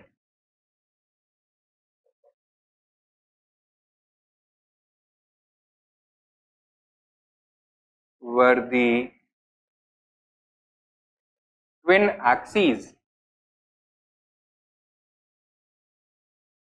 upon which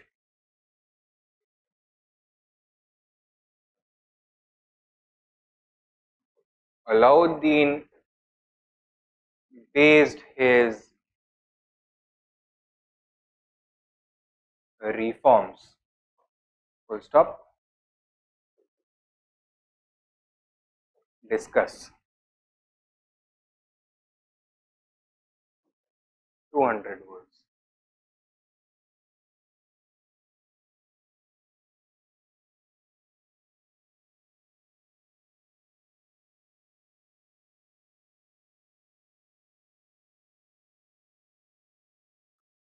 Next point. Discuss the objectives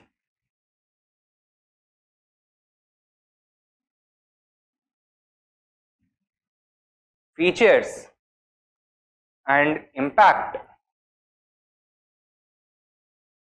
of Alauddin Khilji's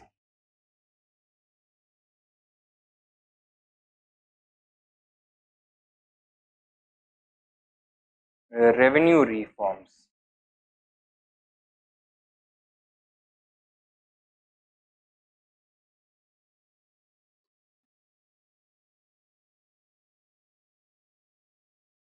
Objectives,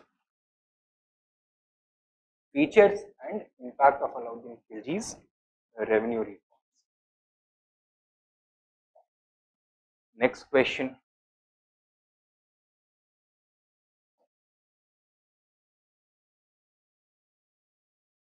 Sorry. Critically analyze the role of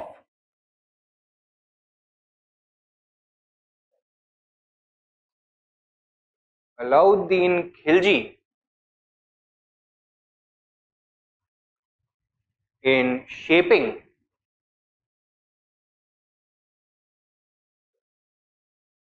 the history of the Delhi Sultanate.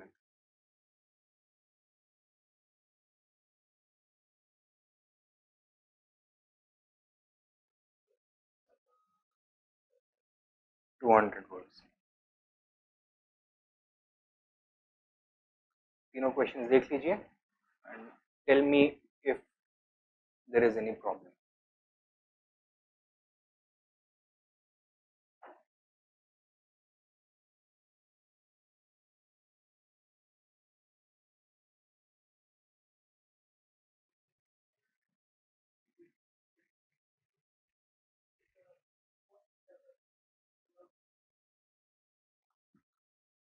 Twin axis of imperialism and despotism. तो हमको discuss करना है अलाउद्दीन का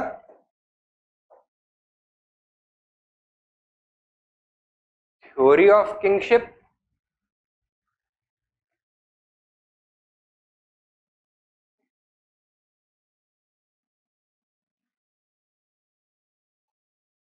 administrative, military, revenue and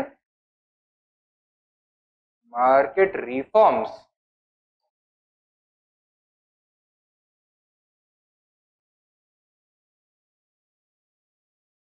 in order to show that the real motivations behind them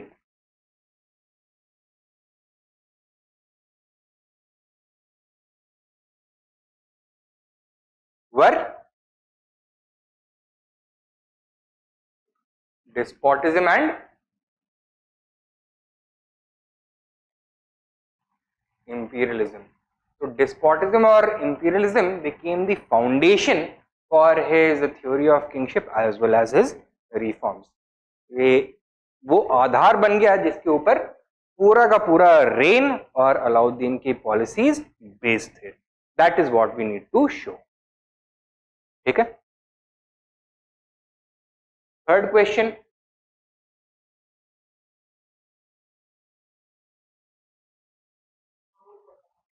role को critically evaluate करना है. That should he be looked at as a major disruptor of history और not, कि उसने कोई मेजर रोल प्ले किया history को shape करने में या नहीं. क्या क्या नई चीजें थी और क्या क्या चीजें ऐसी थी जो कि हम डिसमिस कर सकते हैं as minor episodes. Critically evaluation में यही कंपैरिजन करना होता है that whether the achievements of Alauddin Khilji were significant enough to qualify him as a major disruptor of history, as a major shaper of history, या फिर ये कुछ माइनर डिसरप्शंस थे हिस्ट्री के. ठीक है. So that is what we need to do. ये हो गया Alauddin. Next important ruler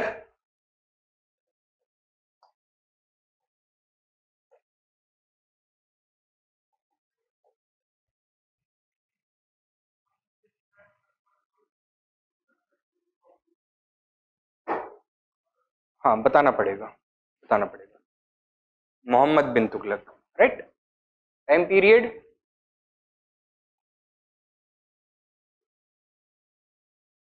1325 to 1351.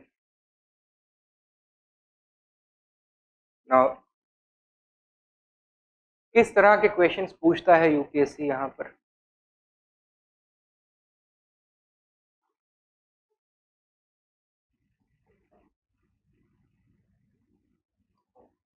evaluation of Muhammad bin Tughlaq's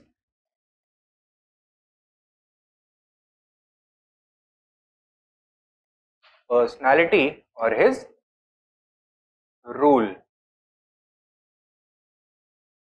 एक तो यहां से सवाल पूछा जाएगा, and secondly the question whether he was responsible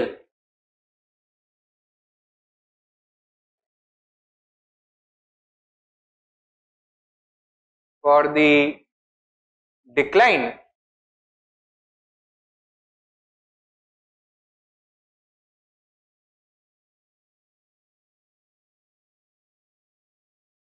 of the Tughlaq dynasty or not, and if yes, to what degree, and if not, why not. ठीक है, तो यहां से क्वेश्चन आता है. And what is the reason for these questions? This is largely because of the traditional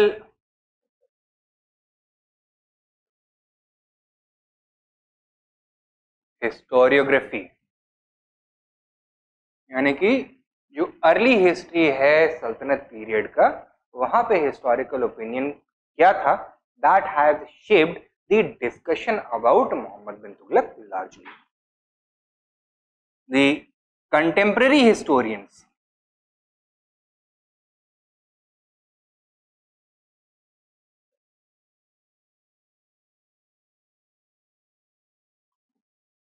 people such as Ibn Battuta, Ziauddin Barni, Samshe Siraj Afif, Isami, Farishta, etc. All of them portray Muhammad bin Tughlaq as a great visionary or as a mad ruler. क्या opinion है उनका? Mad ruler, right? So Pagla Sultan, he was a mad king.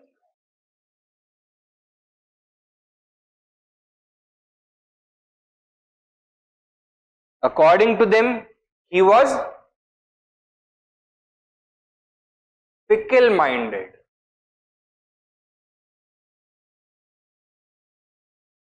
That means he easily and continuously changed his mind and opinions. So there was no permanence to his policies. He was also very haughty, very proud and angry. He had imperious behavior.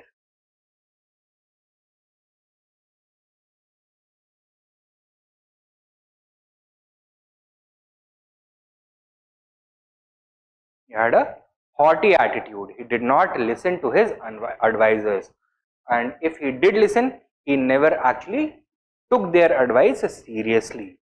He acted alone. ठीक है, तो ये सारा opinion है उस period के medieval historians का. And on the basis of these opinions जो अर्ली मॉडर्न हिस्टोरियंस हैं, especially the colonial historians, they have portrayed Muhammad bin Tughlaq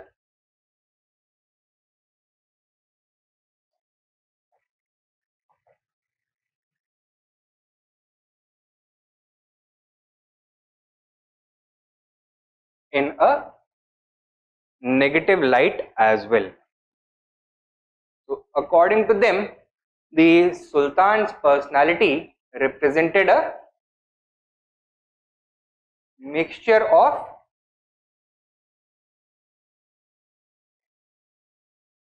opposites. In some cases he acted with extreme generosity, in other cases he was extremely miserly, petty behavior. ठीक है, they have also portrayed him as an idealist. So he had grand visions, but his ideas always failed because of their impracticality. ठीक है. According to them, he was a visionary but flawed ruler.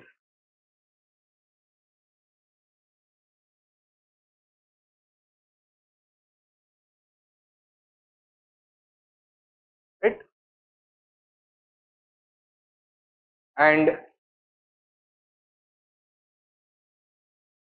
this makes up the traditional historical opinion about Muhammad bin Tughlaq. Now, with the reappraisal of existing historiography and in light of new evidence, there has been a reappraisal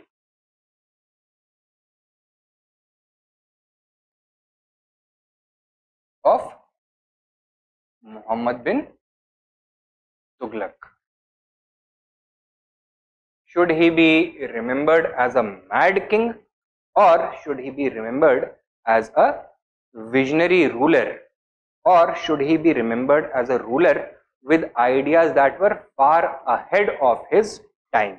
ठीक है, तो अब इसको रीअप्रिशिएट किया जा रहा है, दोबारा से अप्राइज किया जा रहा है, and a new picture is emerging which says that he was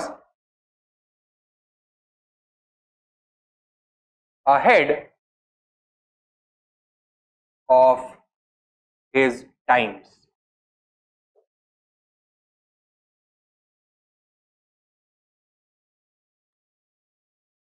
And this reappraisal is largely based on the reinterpretation of his various failures, his policy failures. So he carried out a number of experiments and all of them ended in failure. Now, earlier historians had assigned the responsibility solely to him for these failures, that it was the impractical attitude of the sultan. But now, new factors are being considered, factors which were not entirely in the sultan's control. Okay? So, he has also been portrayed as a visionary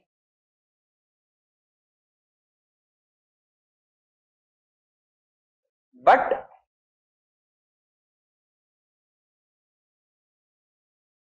unfortunate ruler.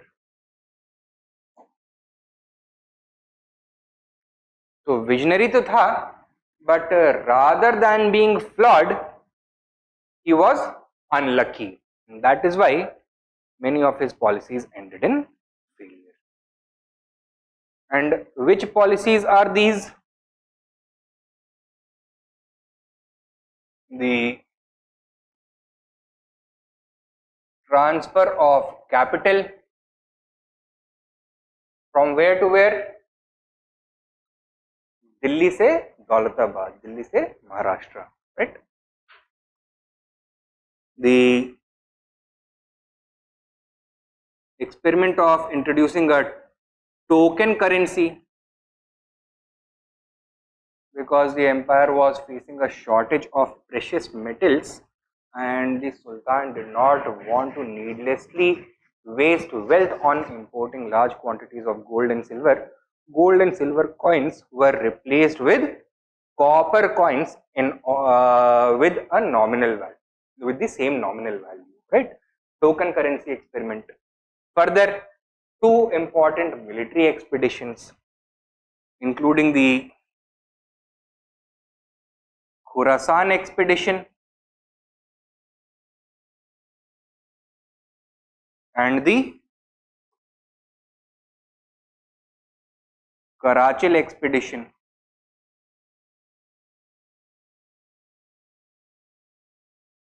right? Both of which ended in failure.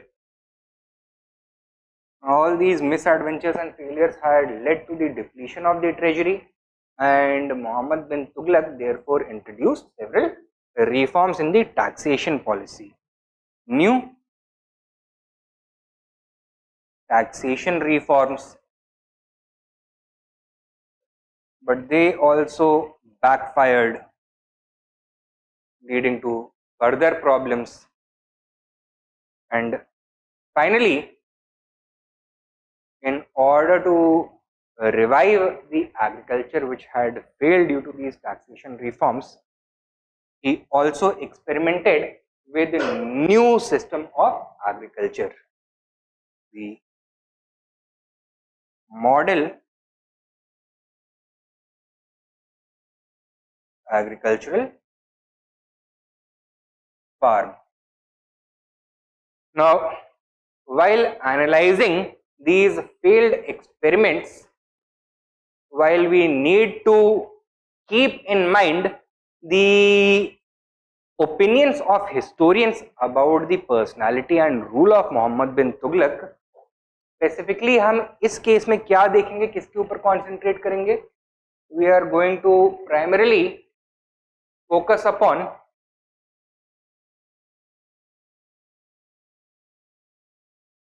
traditional historiography. What did the contemporary and colonial historians say about these experiments and why they failed, versus the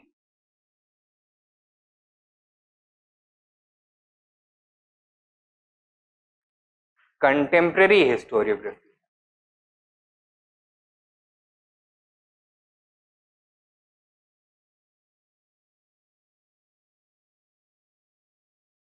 Okay? So, how more recently, apart from the mistakes made by the Sultan, new factors for the failures of these policies are being considered. वो हमको देखना है. Now, while the assignment of responsibility for the decline of the Tughlaq dynasty can be continued, it cannot be denied that the reign of Muhammad bin Tughlaq in the end resulted in the drastic diminution of the Sultanate authority across India. It weakened the chances for his successors to succeed. Firoz Shah Tughlaq had to contend with this. He managed things to the best of his abilities, but he was never able to permanently revive the Tughlaq dynasty, right? And therefore, the question arises that whether the downfall of the Tughlaq dynasty is on the shoulders of responsibility is on the shoulders of Muhammad bin Tughlaq, or on Firoz Shah Tughlaq, or on some other factors.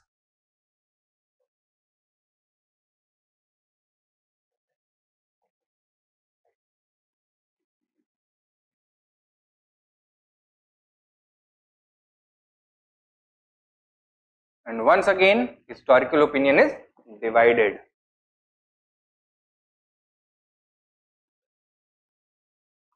Traditional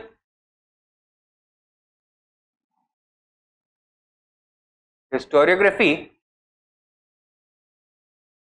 including the contemporary and colonial historians, they all blame the mistakes of Muhammad bin Tughlaq and his flawed personality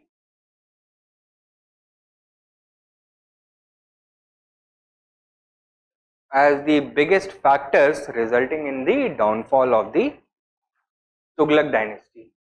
On the other hand, other historians, recent historians,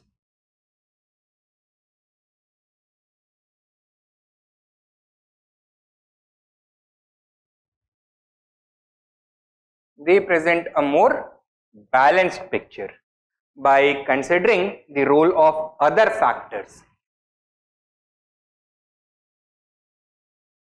material objective factors, and the role played by other personalities, especially Firoz Shah Tughlaq,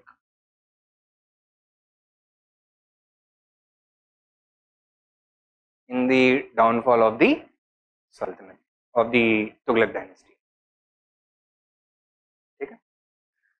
तो ये एक basic framework हमको मिल गया है about Mohammad bin Tughlaq, क्या क्या हमें बातें करनी है. Actual discussion we will have in tomorrow's class. ठीक है, we will discuss both of these, evaluation of Muhammad bin Tughlaq's personality as well as responsibility for the Tughlaq decline through an analysis of his experiments and what the old historians and the new historians have said about this, who was to blame. Okay, so that is it for today's class. If there are any doubts, please let me know.